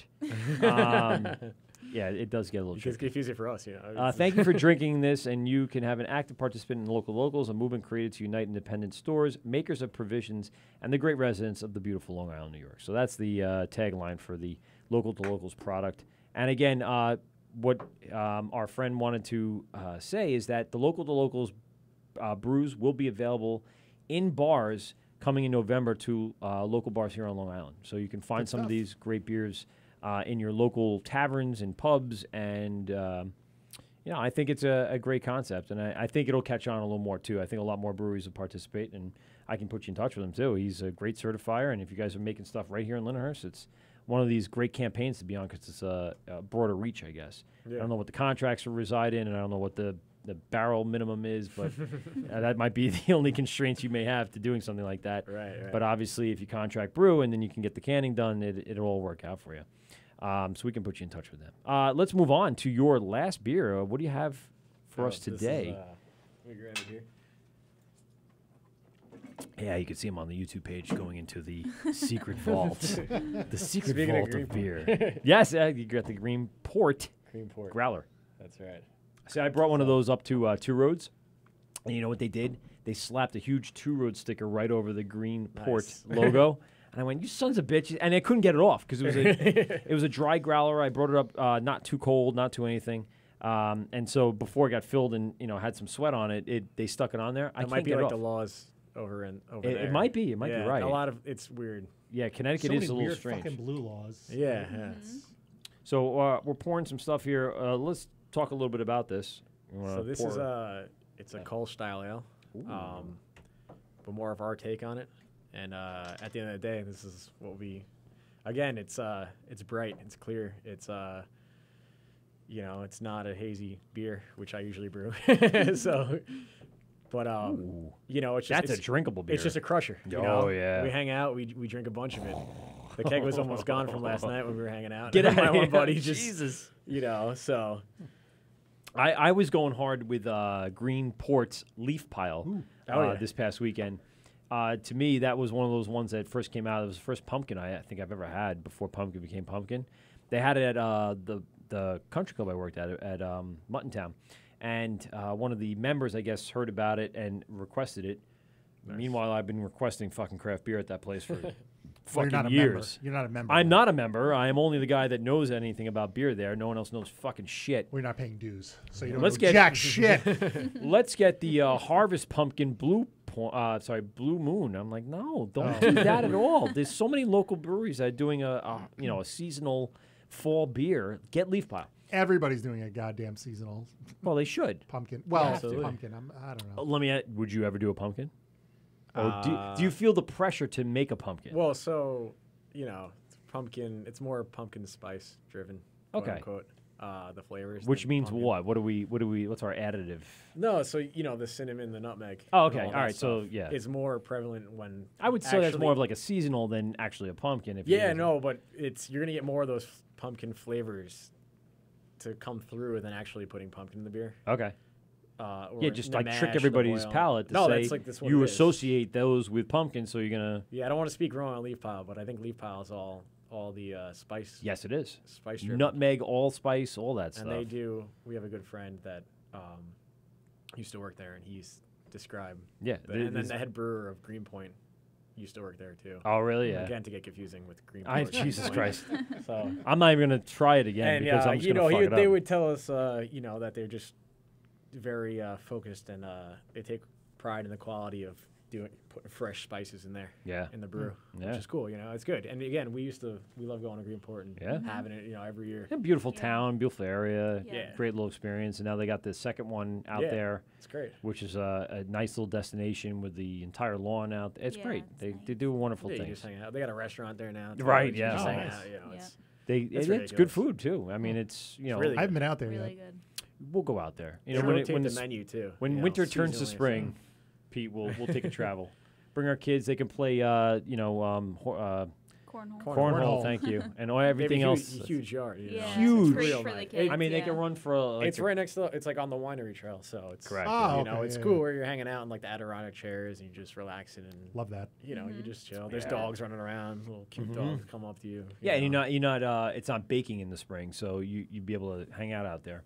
Kind of like that same spot at the Riverhead Cider House concept, where they have that whole outdoor patio area and stuff like that, and a nice little indoor spot with food and good cider or beer, whatever you want. And they sell a lot of their small batch releases out of that store too, and it's a little closer than going all the way out to Greenport. It's less of a travel all the way out. So that was a great idea to We kind like of to come hit a little both. further. Yeah. Uh-oh. It's Graz again. Boy. He's back. You think? Right. Let's see. This is the Wort with Mike and Pete. Who do we have on the phone? Are you ever going to go home? No. We're waiting for you to show up. Yeah, I thought you were going to come in at the 10 o'clock hour. I'm not. I'm preoccupied. You sound like a defeated man at this point. Has What your are you customers? doing in that limo? Yeah. You so fucking depressed me tonight when you answered the phone with no vim and vigor that I am officially. I might ban myself from the fucking work. No banning yourself from anything. I'll be don't the one know. to ban you, and that's not going to happen anytime soon. Is like Vincent 2 and weeks, Melissa at still there? I least. don't want to talk to you. You're a penis. I want to talk to Pete and Melissa. I want to talk to Pete and Melissa and Ryan. Yeah, okay, go ahead. Hi, Ryan. I'm going to go on my phone for a minute. What's up? What's going on? Did you open up yet? Oh, you called at 8:45 and asked the same question. It's been a couple hours. Yeah, it's been a few. I mean, Hey, you what the should be fuck? doing stuff. You might have a couple of Italians fixing everything really quick. Michael, did you know? There's more Germans in Lindenhurst than Italians, so. Hey, Ryan, you want to see what a really good show happens? Look to your left behind you. You see that picture of the guy with his hand up a puppet's ass? I saw that. They showed me before. That is me. I'm a good-looking boy, aren't I? That's right. Well, you're good looking because of the people you're around. I look like I have a T-Rex arm. I think B-Mel touched me inappropriately, and I got scared when they took the picture. And you're in that Irish outfit with that fucking Irish hat on. You look can't like one see of it because you those gangsters from covered it up 1920. with your logo of Limo Talk. Then you got Inns that looks like Keith Hernandez, and you get Tom who looks like a baby, but he looks probably the most normal out of all of us, to be honest with you. You know, I was surprised they put that one up, and then they put Hector above us, right? Well, I don't think he put that one himself. I think Hector put that one up personally. Is that like the Gubs Radio Hall of Fame right now? Yeah, so far so good. I mean, Pete and I got to get our individual pictures up now. Why do you need an individual picture of you? Because I look like I a don't. goddamn T-Rex in my gray You do- sweater. yeah, I look no, like that's a weird. very weird It's looking. weird the way my arm is. I'm gonna keep saying it, but my arm is in a weird position. Yes, I know. I noticed that too, you fucking queer. I'm pretty sure B-Mel either tickled me or did something when we took that picture, and that's the one we choose to use. You let another grown man tickle you? B-Mel is allowed to. Wait a minute. If you want to look, see where the puppet's hand is. It might be the puppet touching your testicles. Oh, you might be right. Well, that's totally normal. He has an extended arm there. I don't know what you did to him, but it's definitely not something I'm approving of right now. All right. Well, can you tell me, give me a synopsis of what you did tonight in the fucking greatest show ever? Oh, I like this. Thanks, Graz. Nice lofting softball high arc. Here we go. So we started off the show talking a little bit about what's going on. We are now moving into our deep fall schedule where we are now going to be broadcasting from the Great Beer Expo at Nassau Coliseum. That was our first big announcement today. No fucking way. Yes, sir. You're coming, Graz. I am going to be there. Yeah. Oh, when's that? When's that? It's November 10th. We'll be there all day, so pick either the AM or PM session. Get your tickets now on greatbeerexpo.com. Wait a minute, I gotta buy tickets for this thing. You're not even gonna give me like a fucking free, I like can't. a free press pass. We're only allowed the people with the show to get in for free. I think. I don't even know if we have to pay. I sent in the paperwork. I didn't hear anything back. Wait. What did you just say, you fucking drunken bum? What did you just say to me? Are you talking to me or him now? No, not you, Pete. Pete, I love you. You said the people that are associated with the show. I'm kind of associated with the show. No, I mean Michael. Pete and I. Yeah, but it's Pete and you, and I'm the fucking co-founder. It's the How's she gonna get this? it's the Wort with Mike and Pete. It says it right on the sticker and on the banner and on the shirt. So it's the only thing I could do right now. With special guest Graz, who Mrs. O'Toole likes a lot and thinks is the best guest. Listen, Mrs. O'Toole's not even coming, so don't even worry about that. Oh, all right, I'm in. I'll get tickets. All right, there you go. And then we made an announcement about the Meatball Place having their second annual Balls and Brews coming up. Balls and Brews, October 28th. We were invited to broadcast from there, but it's a little too short notice for us to get all the stuff together and to get who we want on the show. But you got Lithology, you got Flying Belgium, you got Garvey's Point. There's a whole bunch of them up that are going to be. And you're not even going like a portable microphone to do interviews? I don't. I can't. I have something going you're really on that dropping day. a fucking ball around here. Holy shit. Oh, my God. You're supposed to take this show to different heights. You can't say no at the beginning. Am I not right? Am I not correct, Ryan? We're almost a year in. Define beginning.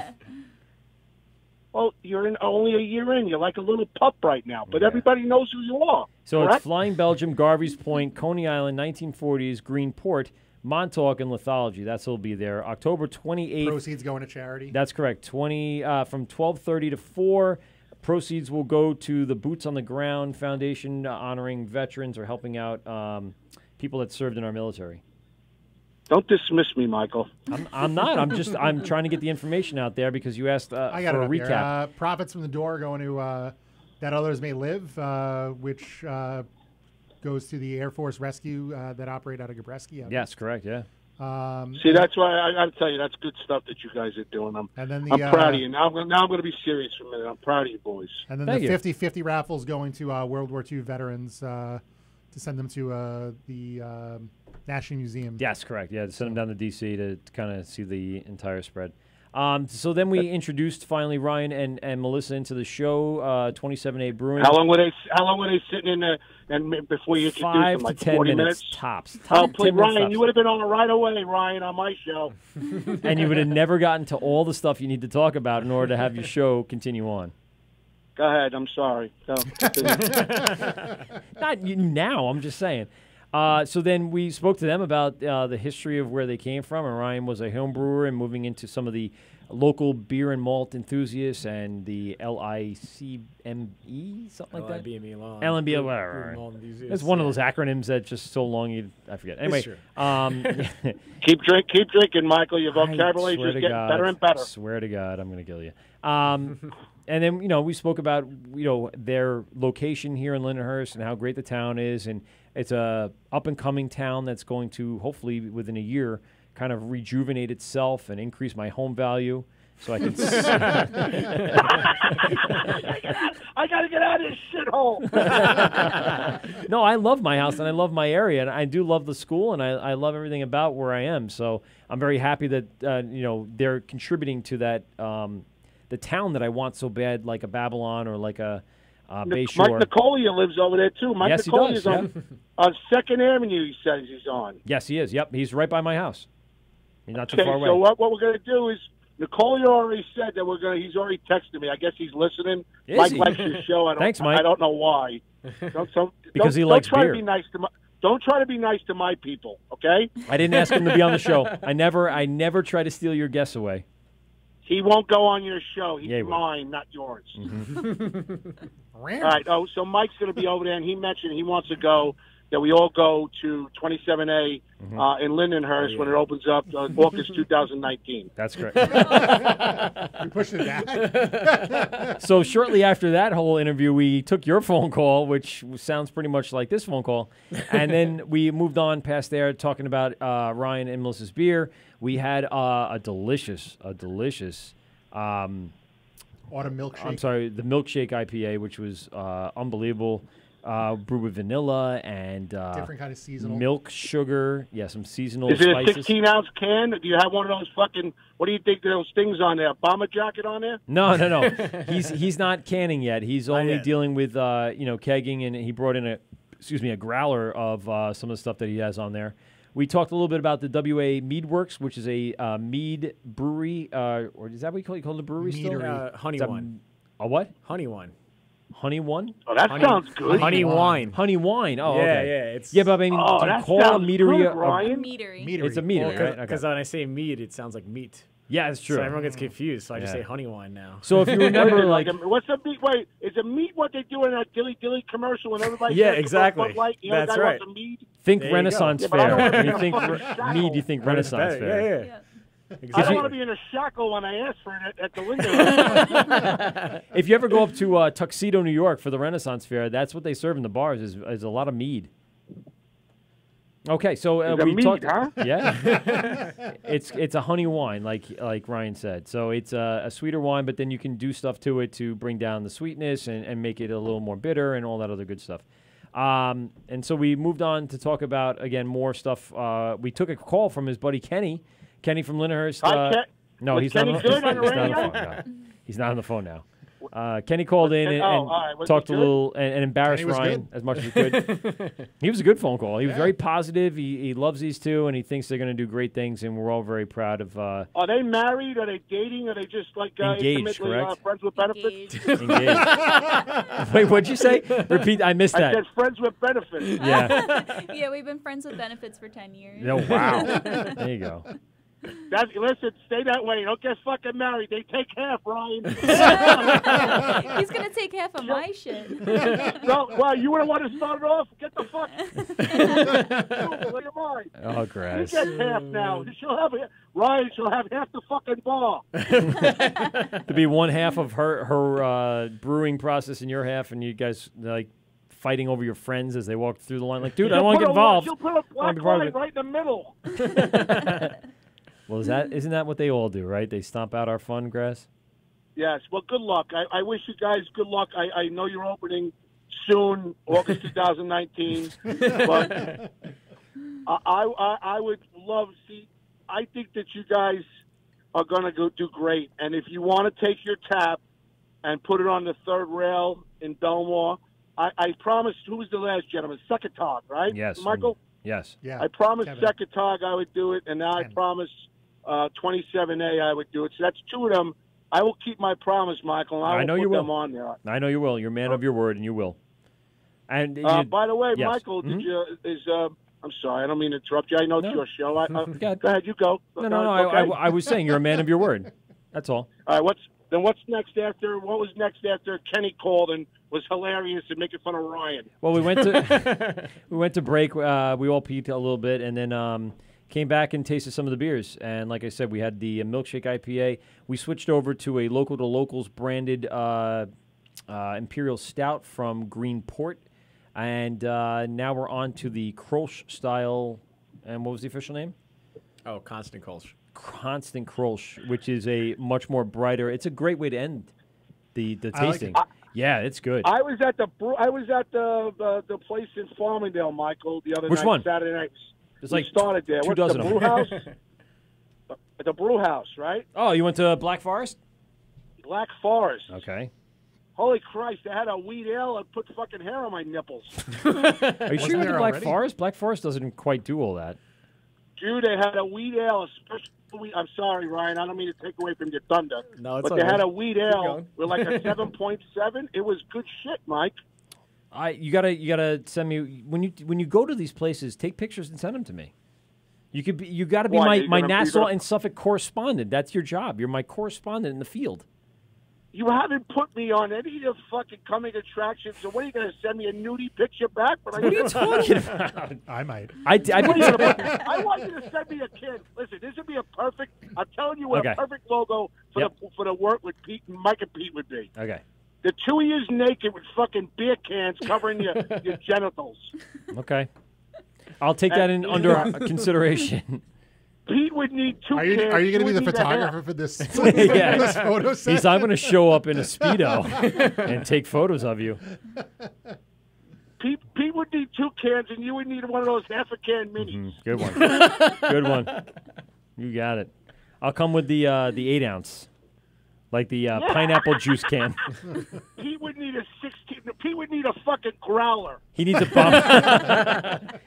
He can put his in a bomber jacket. You know what? We'll just wear our bomber jackets on our. Melissa, did I Oh, tell you there's it's a an zipper. S&M dead?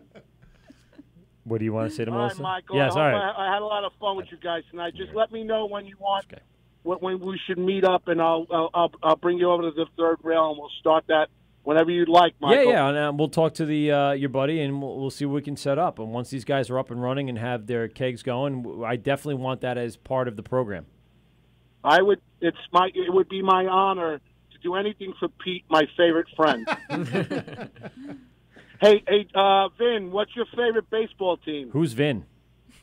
Ryan, sorry. There you go. Sorry, Ryan, I got you mixed up. I apologize. Here's Sports with Graz. Go ahead. What's your favorite baseball team? Ryan, who's your favorite baseball team? I'm not big on the sports, but the Mets. There you go. Ryan, you got to get yourself fucking some oxygen and start perking up. I know the beer's kicking your ass a little bit, but come on now. Do you like any sports at all? No, I'm a passive fan. You know what? I'm done with you. Melissa, how are you? All right? Melissa, do you like sports? No. You're just like my wife. Same name and same attitude. And on that, buddy, I appreciate you calling back in and listening throughout the night. Hey, Michael, I love you. The Wort with Mike and Pete, the greatest beer show in the United States. Thank you, sir. See you later, Graz. Bye. Later. It's good to hear from Graz, especially at the end of the night when he has kind of come full circle with everything. And everything I just repeated to him, he's already heard. He listened to the entire show, and he just wants to hear me say it again. I don't know why he does that to me. He probably just laughing to himself like, this idiot is still talking about the show that he just did that I heard everything of. All right, so I think we pretty much got everything we need to know. This is delicious. Any other events coming up for you guys? Anything you want to plug or?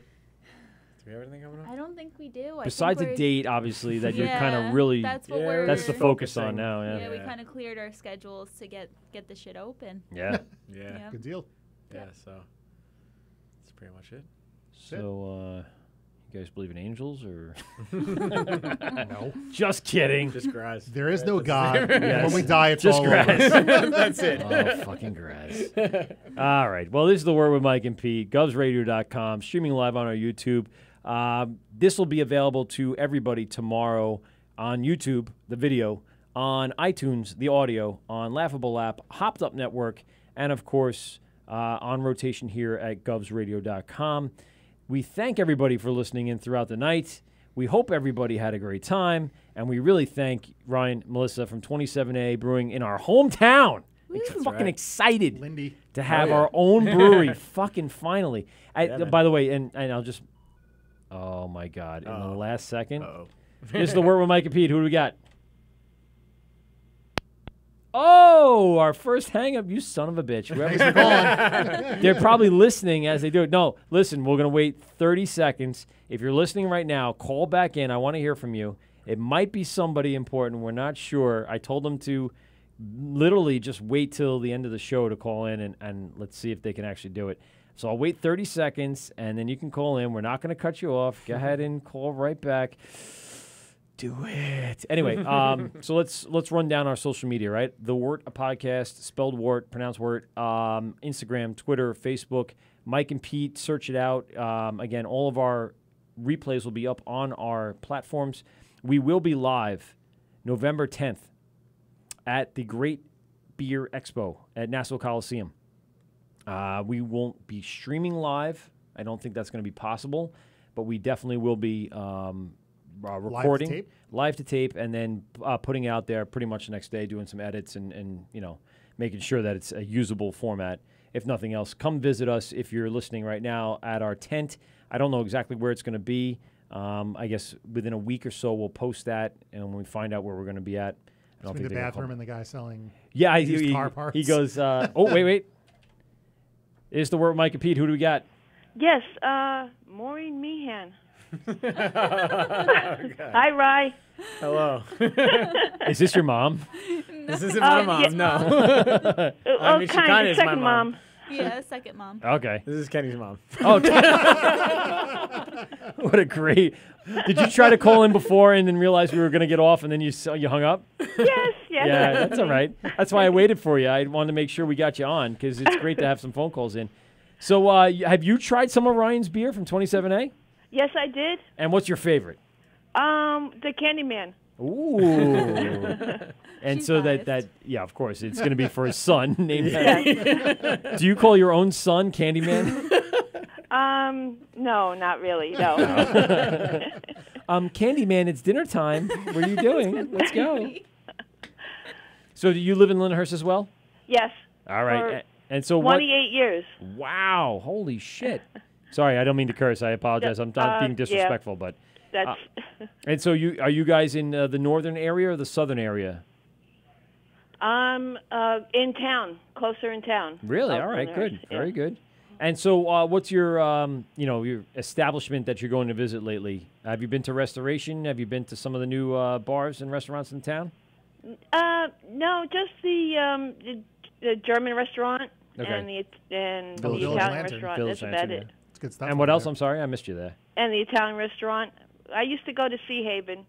Oh, wow. Yeah, that was before they went underwater and had rats. Yeah, I got you. I hear you. Yeah, it was before they had to pretty much knock it down in order to sell that space. Yeah. Any day now. But Sea Haven was good. I did like Sea Haven. I'm right by Southside Seafood Restaurant, so if you smell some sort of boil going on that reminds you of some of the beer that you've tasted, that's coming from my house, which is very, very close. But more than likely, it'll be completely masked over by the smell of dead shrimp and lobster tails in the garbage mine, because that's all I smell all summer long. It's just seafood. Jeez. I'm very used to it, though. Well, I was just calling to make sure that somebody over 60 would be would be able to visit this brewery. Absolutely. So you're a gal over 60 and you do appreciate craft beer. That's kind of the bucking the trend there, and it's outside and of our normal demographic. Absolutely. Sure. I look at statistics online all the time about who our demographic is. And it's men and women 25 to 40. Pretty much. Well, no, believe it or not, there's a huge female following. We're getting I do not believe it. 33% female. 33% female. And the rest is male, of course. And of course the age that you said, 25 to 40 pretty much. But that's interesting. So what about craft beer do you like prior to what you drank before kind of changes the way you think about craft beer? Well, I mean, I still drink. I like Stella. Okay. So no, Stella's good. I still like the Budweiser. I still like the old stuff. But this is all new to me. Okay. So it's very interesting to taste all these new flavored beers. I just had a text come in, and you probably heard it on the phone. Graz, our friend Anthony Graz today, has a wine tour bus, and he's probably looking to do beer tours. But his text to me was, get her to come on the Bang Bus to a brewery. So I don't know who that's directed. You're formally invited. You are now formally invited to go on a bus to a brewery, and we named it the Bang Bus because it reminds us a lot like a bang bus. A bang bus. Yeah. I'll leave it at that. Did he crush a dude's head or something in the door? Oh yes, he did. Yes, you heard that one. Jesus Christ, you do listen to our shows. That was in like the third hour of our show where we talked about that, and that was. He only had one leg. Yes, correct. Oh my God. Well, I'm more of a wine girl than a beer girl. Well, what's your favorite winery? Do you have a favorite winery here on Long Island? No, I have not gone to any wineries. I kind of just visit the local liquor store and find wine there. Go on Hoffman. Hoffman. What is Exotic a block, wines and liquors. A block over from Broadway. Right next to Lemon Tree. Oh, that's great. So you're kind of getting into the craft beer scene. You're waiting for Ryan to open up his space, and you're going to be there often enough? Oh, definitely. Yep, me and my husband, yep. And your son. Your son's going to be there all the time. Oh, yeah. You're not going to get rid of him, so just imagine family outings to the brewery. Yeah, and my other son. I have two boys. Oh, what's Kenny's brother's name? Ryan, also. Oh, nice. Okay. Yeah. Is Ryan older or younger? Younger. Okay. And they're both of them are like best friends with Ryan Cook. Oh, that's so nice. Yeah. It's true. Your son called in and was a burst of positive energy. I'm going to make Hey, Ma, what are you doing on the phone? I'm trying to order a pizza. Wait, who is that? I hope to God that somebody that can listen to 3 hours of a beer podcast stays this long, because this is classic. Is that you, Ryan, on the phone? That was my. I think that was, yeah. Ryan, you still there? Oh, no, he's not. He ordered trying to pizza on order his a cell pizza. phone. Yeah. It's like, God damn it, I want to get Papa John's like now, and you're taking up Needs my my time. Domino's. All right, listen, your son is going to kill you in your sleep if you don't get off the phone. Yes, he is. But I'm sitting in the living room and listening to YouTube there Nice. and listeting to you guys and You seeing Ryan and Melissa I on put you guys on Just us. Facebook and I said excuse the lingo. Yes. Because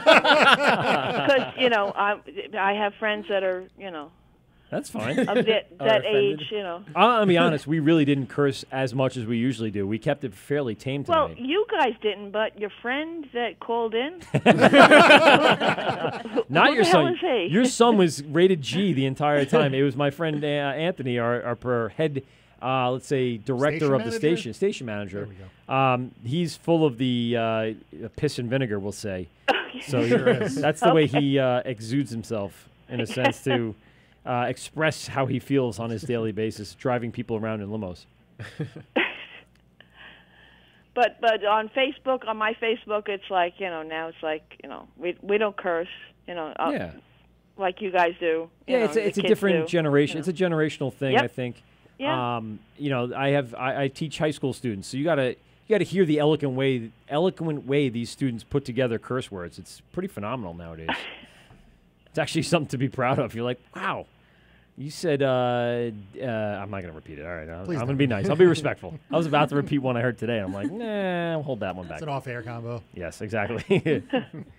Well, thank you very much for calling in and participating in the show. And thanks for listening in and tuning into the YouTube channel.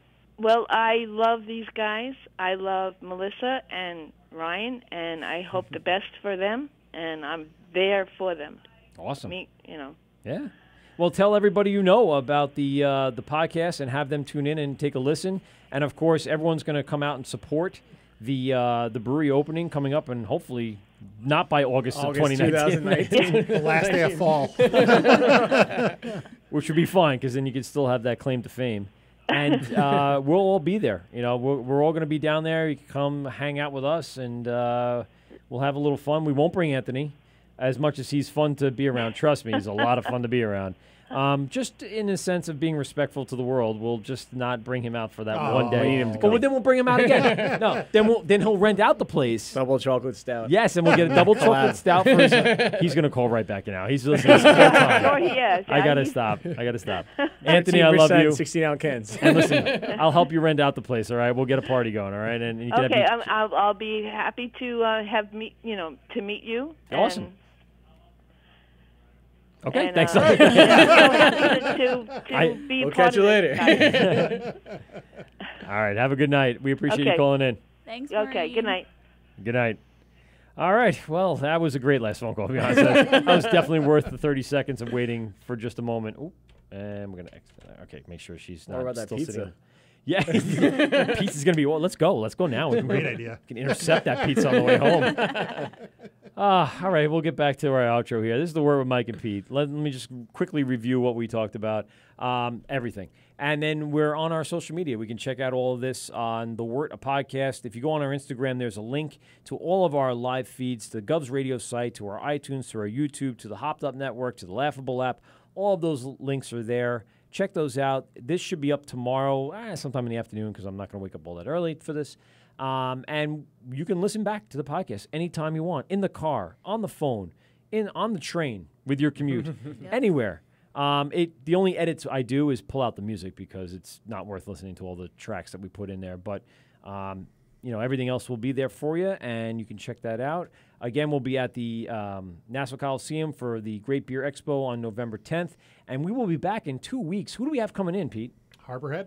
Harborhead will be in here in 2 weeks talking about their brews. And again, Ryan and Melissa, this has been awesome. Great beer. Thanks for coming We're down. going to be Thanks, guys. crushing the rest of the beers that we have left here and enjoying them and highly anticipating the opening of our awesome local brewery that now I can finally call my town's brewery. Yay. My buddy Mike moved out of Amityville and moved to Canton. and now he has Trillium. Oh, That yeah, fucking there you go. jackass. So now I finally have my own. I was going to say before, I lived in Amityville, so Small Craft opened. I was like, oh, great, it's a brewery, but it's not kind of mine anymore. And now that you guys are there, I'm very appreciative of you guys taking the torch to a town that I love. Hell yeah. All right, so opening in Lindenhurst soon. Check out their Instagram. It is 27A Brewing on Instagram, Twitter, Facebook, I would imagine. Just Google search it or whatever. You'll find out. Do you have a website? No, it just goes to Instagram. It goes in, it's social media, right? Instagram's Just makes sense. where it's at. Yeah, exactly, absolutely. Again, thanks a lot, guys, for coming in. We really appreciate it. It's been awesome. All right, and with Work with Mike and Pete, GovsRadio.com. We'll see you in 2 weeks. Bye. That you'll never get back. Are you kidding me?